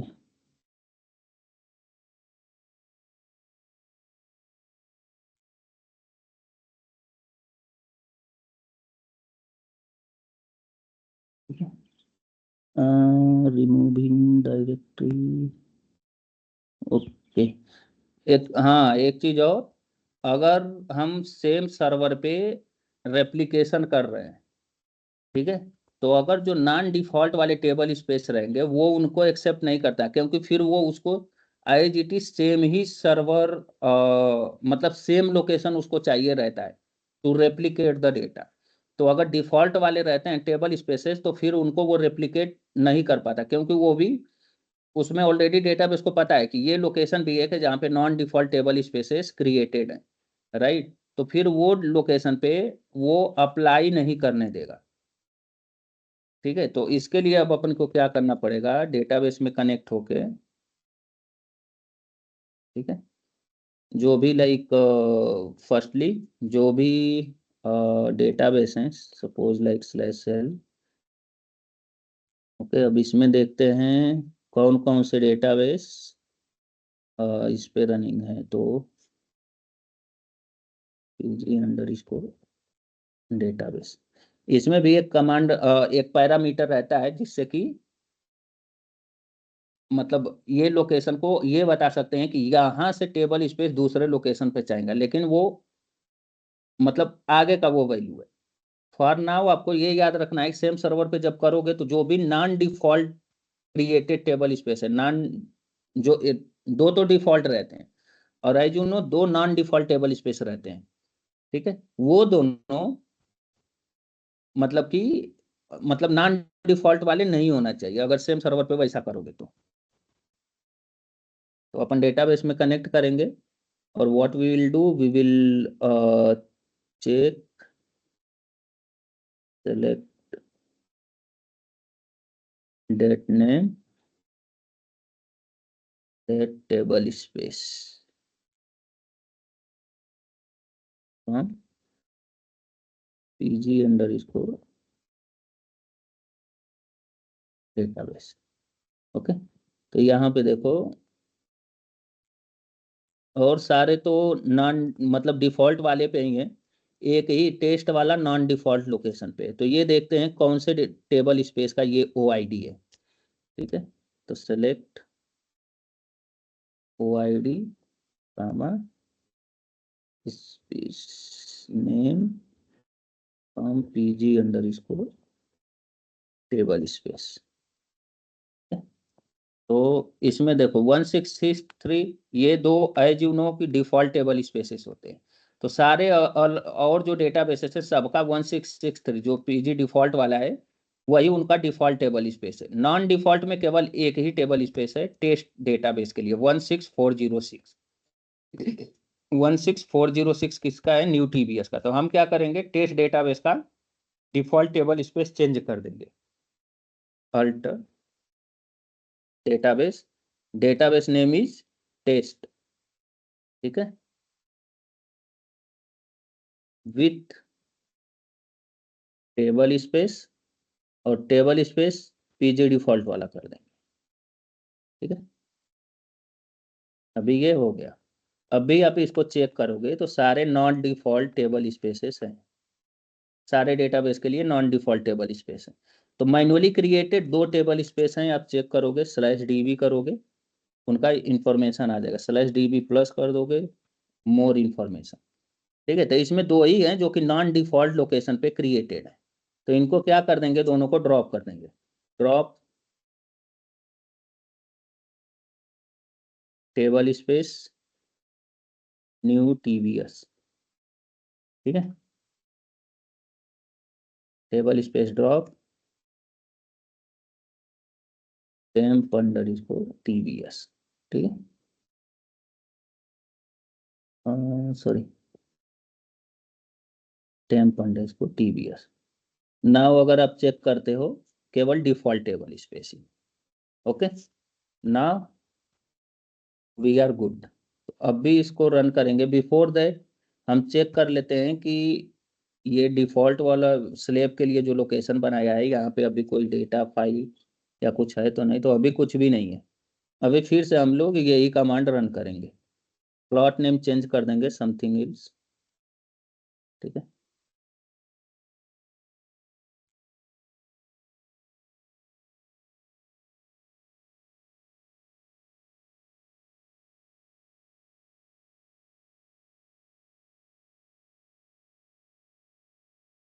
ठीक है। अभी देखो क्या हो गया, कंप्लीटेड, तो ये सक्सेसफुल हो गया।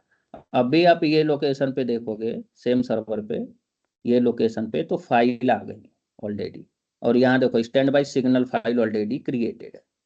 यहाँ पे आपको चेंज क्या करना है, क्योंकि हमारा प्राइमरी जो है और ये वाला जो सेकेंडरी, न्यू सेकेंडरी जो है, ये सेम सर्वर पे रनिंग, राइट, सेम सर्वर पे रनिंग है, तो सेम पोर्ट के साथ रन नहीं हो सकता, क्योंकि यहाँ पे जो प्राइमरी रनिंग है विथ द पोर्ट नंबर, अगर पी इक्वल करोगे, पी इक्वल,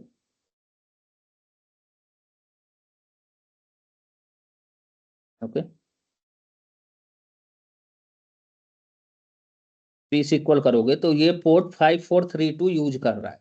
ठीक है, तो अब इसका हमको पोर्ट नंबर चेंज करना पड़ेगा, तो वो पोर्ट किस में मिलेगा, कॉन्फ़िगरेशन फाइल में, जो हमने रेप्लिकेट मतलब बैकअप से इसको रीस्टोर किया ना यहाँ पे। और देखो यहाँ पे ये न्यू वाला लोकेशन है। ठीक है, जो स्टैंड बाई फाइल हम create, stand by database create कर रहे हैं on the slave same server, तो ये न्यू वाला स्लेव सर्वर का डेटा डायरेक्टरी है। ठीक है, यहाँ पे हम क्या करेंगे, जो यहाँ की स्लेव सर्वर लोकेशन पे जो कॉन्फ़िगरेशन फाइल है, ठीक है, उसको ओपन करेंगे और उसमें पोर्ट नंबर चेंज कर देंगे।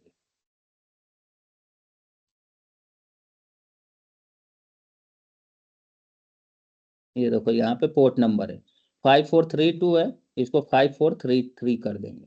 मतलब कुछ अलग पोर्ट नंबर 5432 नहीं रख सकते, आइदर जो आपका प्राइमरी का पोर्ट नंबर है वो port number, same port number यहाँ नहीं रख सकते।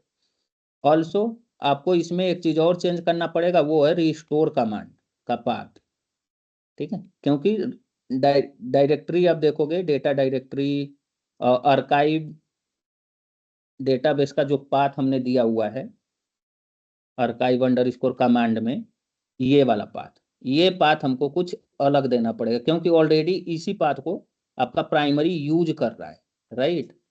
तो आप क्या करोगे, एक सेकंड लोकेशन क्रिएट करोगे, क्योंकि सेम सर्वर पे प्राइमरी एंड सेकेंडरी है, तो आप क्या करोगे, mkdir-p and will give, already slave है ही यहाँ पे, बस आर्काइव लॉग यहाँ पे ये दे दोगे। ठीक है, तो अभी यहाँ वाले में हम क्या करेंगे, इसमें ज्यादा चेंज आपको करना नहीं है, बस ऐप की जगह आपको दे देना है स्लेव, दैट्स इट। ठीक है, तो ये चेंज हो गया। अपार्ट फ्रॉम दिस और कोई चीज को इसमें चेंज करने की जरूरत फॉर नाउ नहीं है। ठीक है, तो अभी इसको अपन सेव कर देंगे। ठीक है, सेम मेथड फॉलो करना है, यही सेम मेथड, अब बैकअप लिए, बस याद रहे जो डेटा डायरेक्टरी का वो दोगे स्लेव सर्वर के लिए on the same server, slave server के लिए अलग अलग से डेटा डायरेक्टरी क्रिएट करेंगे। ठीक है, और इसमें चेंजेस कर देंगे मेथड एंड ऑल में, और उसमें करके फिर अपन नॉर्मली वो डेटाबेस को, सेकेंडरी डेटाबेस को स्टार्ट करेंगे। बट ये PGCTL स्टार्ट आपको यहाँ पे केवल नहीं देना है, यहाँ आपको देना पड़ेगा सेकेंडरी के लिए, क्योंकि PGCTL जो डेटा डायरेक्टरी पाथ है वो प्राइमरी डेटाबेस के लिए सेट है। ठीक है, सेकेंडरी के लिए आपको क्या देना पड़ेगा, -D और उसका डेटा डायरेक्टरी का पाथ देना पड़ेगा, बार बार, always remember.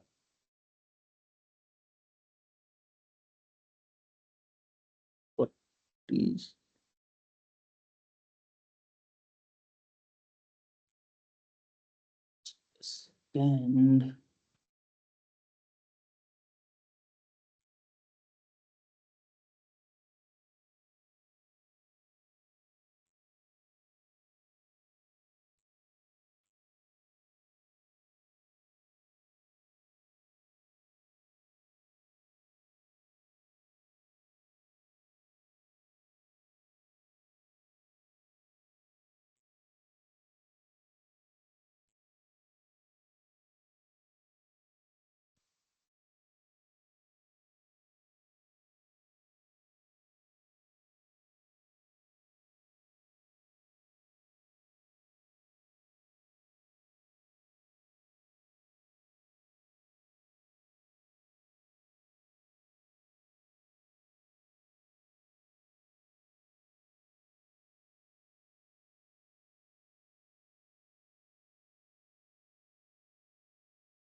Recovery,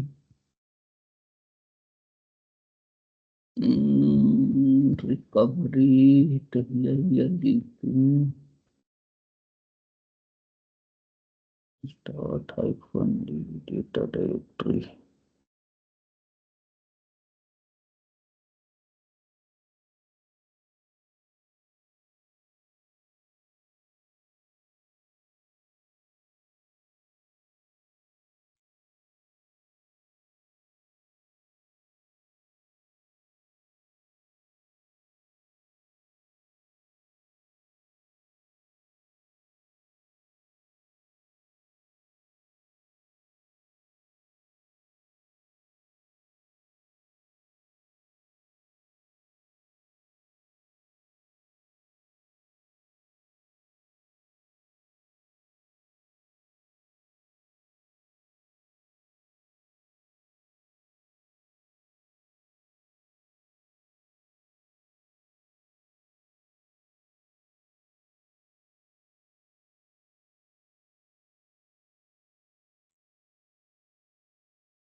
I'll do one thing. Stop. Let me check the status. Not running. Let me start the secondary.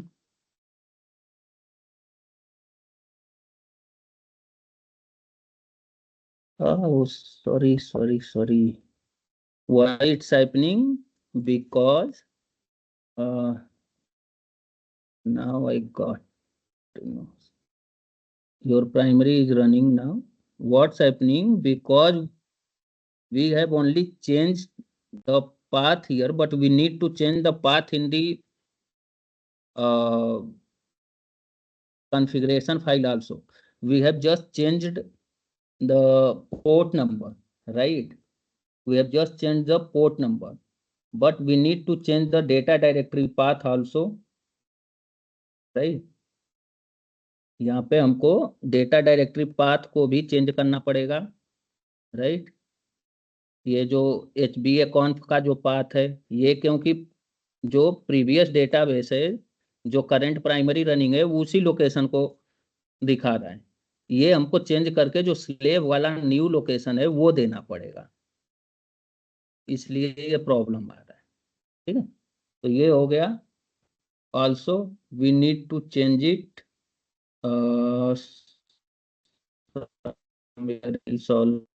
For the log. Let me check if we given somewhere else also.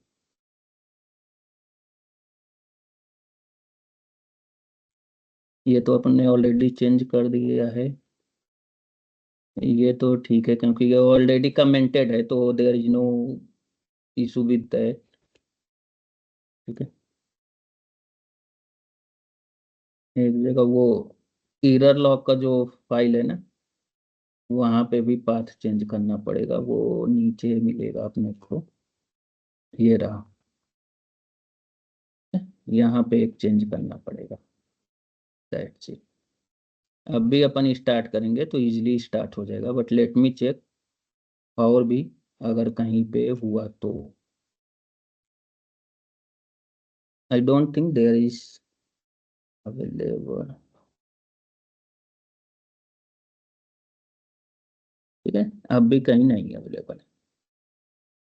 अभी अपन check करेंगे, ये location है, ये location है, and also this is the file. Now let me start to the this database. Also here we can see our primary is running already, right?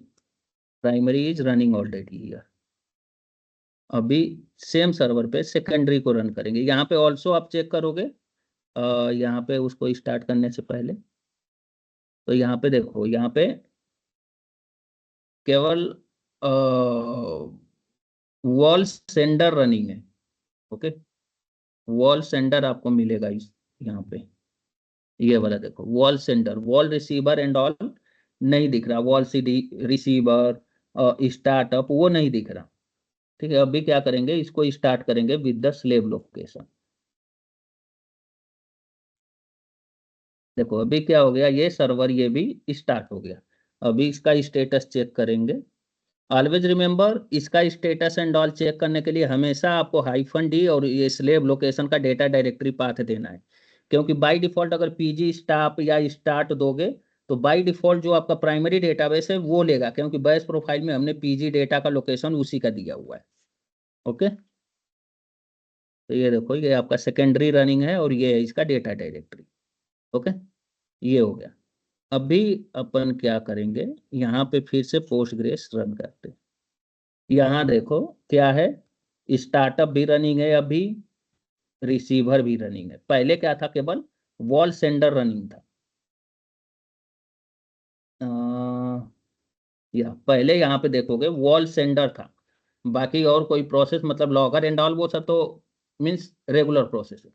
लेकिन यहाँ पे wall sender था, अब भी देखोगे वॉल सेंडर तो है ही, इसके अलावा वॉल रिसीवर और स्टार्टअप मतलब रिकवरी वाला वो दोनों रनिंग, जो कि स्टैंड बाई के लिए है। ठीक है, अभी अपना क्या हो गया, एक प्राइमरी हो गया।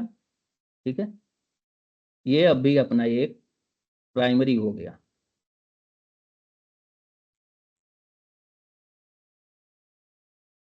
ये अपना एक सर्वर प्राइमरी हो गया। ठीक है, ये अपना एक सेकेंडरी है, फर्स्ट सेकेंडरी सर्वर है। ओके,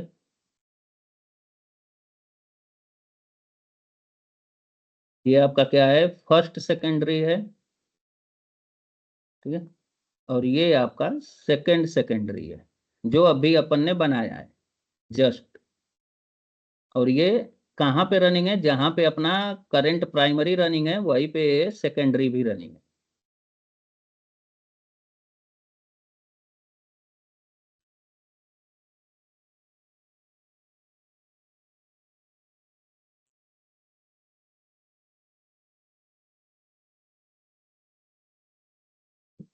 अभी यहाँ पे पी सिक्वल से कनेक्ट होते हैं तो देखते हैं। ठीक है, ये कनेक्ट हो गए, /dt आप करोगे, 3 टेबल हैं। यहाँ पे भी आपको तीनों टेबल दिखाएंगे। यहाँ पे भी पी सिक्वल से आप कनेक्ट करोगे, /dt करोगे, यहाँ पे भी तीनों टेबल दिखाएंगे। राइट, ये आप इसका होस्ट नेम अगर चेक करोगे,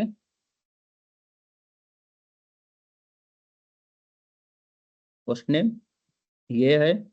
ओके, और -i 101, राइट। तो ये आपका जहाँ पे प्राइमरी डेटाबेस है वो है। सेम ये भी प्राइमरी पे ही रनिंग है। ठीक है, तो ये देखो इसका भी 101 ही है। होस्ट नेम इसका भी चेक करोगे तो देखो क्या दिखा रहा है, p/SQL-NT1.local domain, वही देखो p/SQL-NT.local domain, राइट। आईपी क्या है, 192.168.1.101। सेम यहाँ पे भी आईपी है 1.101। सेम कमांड यहाँ रन करोगे, ये क्योंकि आपकी सेकेंडरी है, राइट। ये आपका मतलब सेकेंड सर्वर है जहाँ पे सेकेंड डेटाबेस रनिंग है। ठीक है, यहाँ देखो क्या है, /NT1, राइट। और ये देखो देखो इसका आईपी क्या है, 102 है। ठीक है, मतलब ये क्या हो गया, ये प्राइमरी और ये वाला सेकेंडरी दोनों एक ही सर्वर पे है। ओके, अब यहाँ पे कुछ भी करोगे, suppose like I am going to create one more table, like create table ऐसे।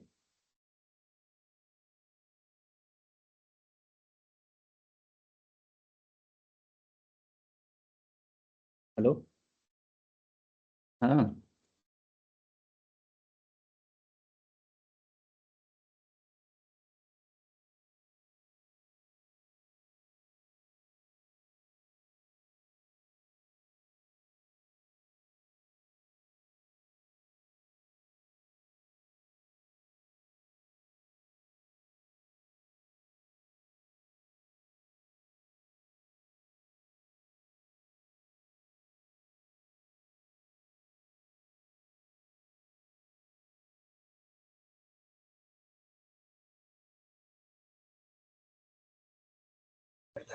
हेलो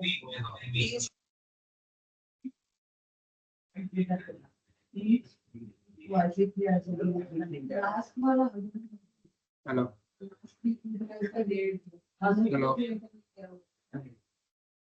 नेट सही हुआ क्या? यस सर मेरा स्क्रीन दिख रहा है? यस सर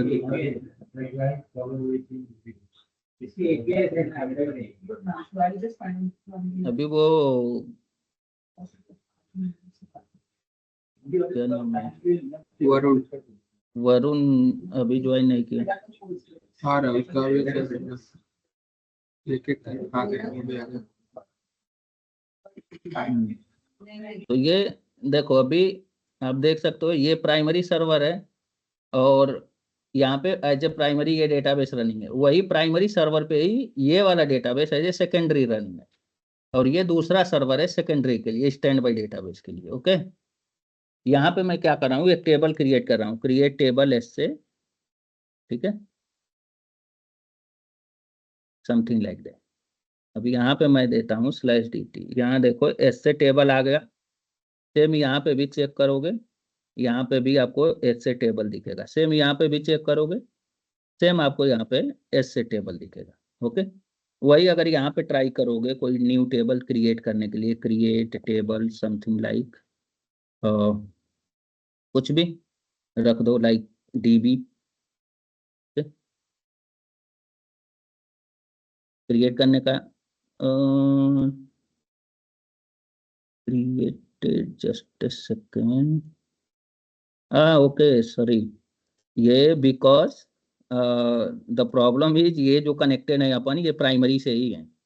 द रीजन मैं आपको दिखाता हूँ, केवल पी सिक्वल दिया है। पी सिक्वल बाई डिफॉल्ट आप इसी डेटाबेस से कनेक्ट हो गए, मतलब जो ये वाला डेटाबेस है, इसका अगर पोर्ट नंबर आप चेक करोगे, ओके, पोर्ट नंबर चेक करोगे, सो पोर्ट, ठीक है, तो वो 5432 ही दिखाएगा जो इसका है, ठीक है, सो पोर्ट 5432, लेकिन हमको उससे नहीं होना है, ठीक है। यहाँ देख चेक करोगे डीबी नेम से है, यहाँ पे भी अभी डीबी नेम आया होगा।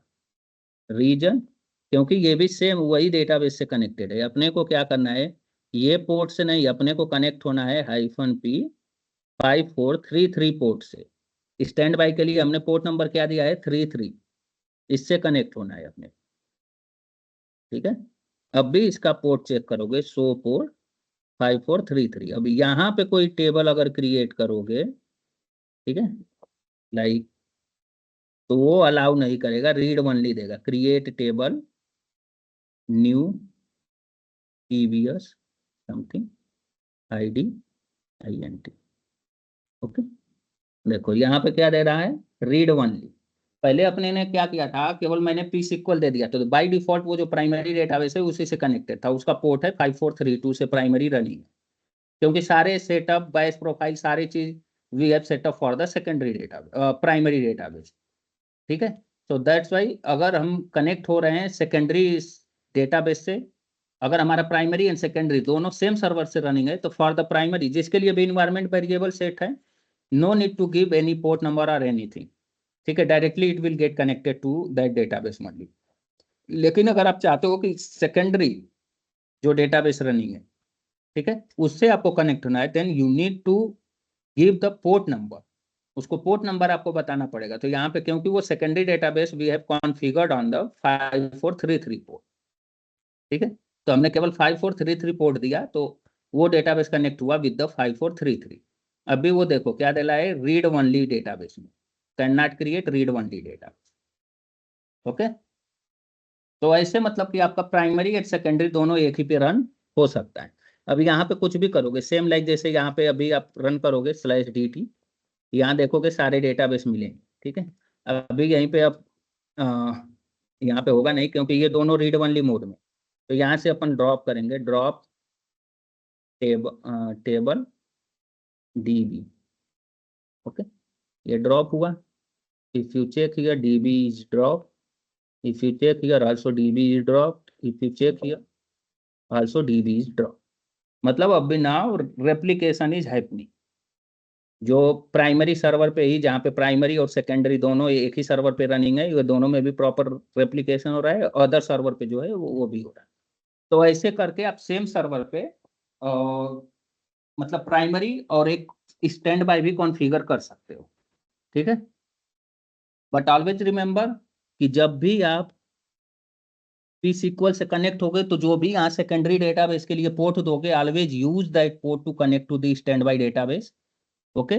और जब भी PGCTL से आपको ये सर्विस को रीस्टार्ट करना है, ठीक है, PGCTL से सर्विस को रीस्टार्ट करना है, तो उसके लिए आपको हमेशा -D देना पड़ेगा। इसका PWD करके ये जो इसका डेटा डायरेक्टरी का पाथ है, आपको PGCTL से हमेशा ये डेटा डायरेक्टरी का पाथ देना पड़ेगा। और सिस्टम CTL से जब भी सर्विस रीस्टार्ट करोगे तो वो केवल आपका प्राइमरी डेटाबेस रीस्टार्ट होगा, ना कि सेकेंडरी। सेकेंडरी के लिए वो सेटअप नहीं, वो केवल प्राइमरी के लिए सेटअप है जो कि सिस्टम CTL में इनेबल है, ठीक है। तो इसको अगर PGCTL से अगर इसका स्टेटस देखना है, अगर PGCTL स्टेटस केवल दे दोगे, ठीक है, तो ये क्या है, ये प्राइमरी का ही पाथ दिखाएगा, मतलब प्राइमरी का ये स्टेटस आपको दिखाएगा।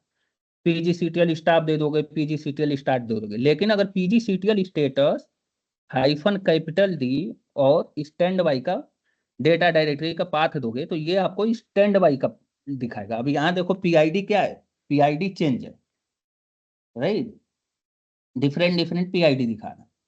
तो कभी भी स्टैंड बाई को आपको रीस्टार्ट करना है, स्टैंड बाई को आपको स्टॉप करना है, रीस्टार्ट करना है, ठीक है, स्टेटस चेक करना है, तो -D के साथ स्लेव वाले का पाथ देना पड़ेगा। बिकॉज यहाँ पे अगर आप चेक करोगे, by default echo $PG data जो सेट है वो जो प्राइमरी रनिंग है उसका डेटा डायरेक्टरी सेट है, ओके।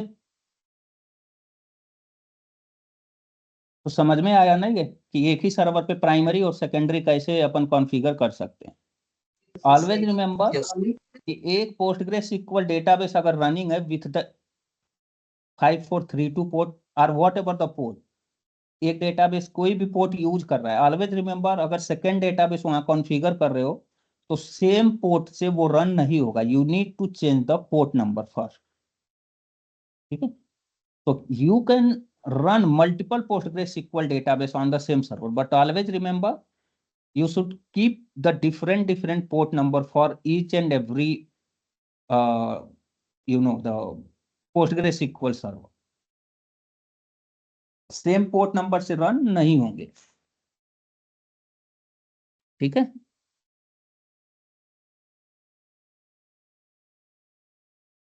तो ये समझ में आया ना यहाँ तक? Yes sir. हाँ, तो यही है। अगर आप लोगों को मान लो रैम लगा के दे दिया देन ठीक है, अगर नहीं भी देते हैं तो using the same method you can configure your secondary मतलब standby database also on the primary server. जहाँ पे आपका प्राइमरी डेटाबेस रनिंग है on the same location, you need to just create a new data directory for the slave one, you need to take the PG backup और वहाँ पे -D equal to slave directory का path देना है। एक बार वो backup हो जाएगा, बट अगर सेम सर्वर पे कॉन्फ़िगर कर रहे हो तो ऑलवेज रिमेंबर कि जो नॉन डिफॉल्ट टेबल स्पेसेस नहीं होना चाहिए, ठीक है, क्योंकि वो नॉन डिफॉल्ट रहेंगे तो जो लोकेशन रहता है डेटाबेस को वो पता रहता है कि ये लोकेशन पे भी टेबल स्पेस है, तो ये जो बैकअप के थ्रू हम मतलब स्टैंड बाई पे जो डेटा पूरा रेप्लिकेट कर रहे हैं तो वो फिर वो सेम लोकेशन देखता है, ठीक है। तो वो सेम लोकेशन पे ऑलरेडी जो आपका प्राइमरी वो सर्वर पे रनिंग है वो ऑलरेडी वो ऑक्युपाई करके रखा है, तो वो सेम लोकेशन पे जाएगा तो वो बोलेगा कि ऑलरेडी ये पाथ यहाँ पे अवेलेबल है, मतलब ये इम्पटी नहीं है, ठीक है। तो ऑलवेज रिमेंबर कि नॉन डिफॉल्ट आप लोग रखना फॉर नाउ ओनली। एक बार वो सर्वर मतलब मेमोरी मिल गया आपको, मेमोरी मिल जाएगा तो इजिली आप जो है कि मतलब कि दो मशीन अपना बिल्ड कर लेना और फिर अपना प्राइमरी एंड सेकेंडरी दो अलग अलग मशीन बना के अपना वैसा कॉन्फ़िगरेशन कर लेना। लेकिन अगर सेम पे करोगे तो ऑलवेज रिमेंबर कि नॉन डिफॉल्ट टेबल स्पेस मत रखना, that is the first requirement for now, ठीक है। उसमें भी होते हैं table space you know replication के भी पैरामीटर होते हैं, जिसको आप दे दोगे तो एक लोकेशन से और जो सेकेंडरी लोकेशन दोगे तो वो लोकेशन पे ही वो टेबल स्पेस को मूव करेगा, ठीक है। तो वैसा रहता है। तो वो सब चीज़ें छोड़ दो, खाली फॉर नाउ आपको कॉन्फ़िगर करना है तो नॉन डिफ़ॉल्ट टेबल स्पेस मत रखना, ठीक है। और फिर उसके बाद जब पीजी बेस बैकअप कंप्लीट हो जाएगा एक बार सेकेंडरी सर्वर पे, तो वहाँ पे कॉन्फ़िगरेशन फाइल ओपन करना है आपको postgresql.conf।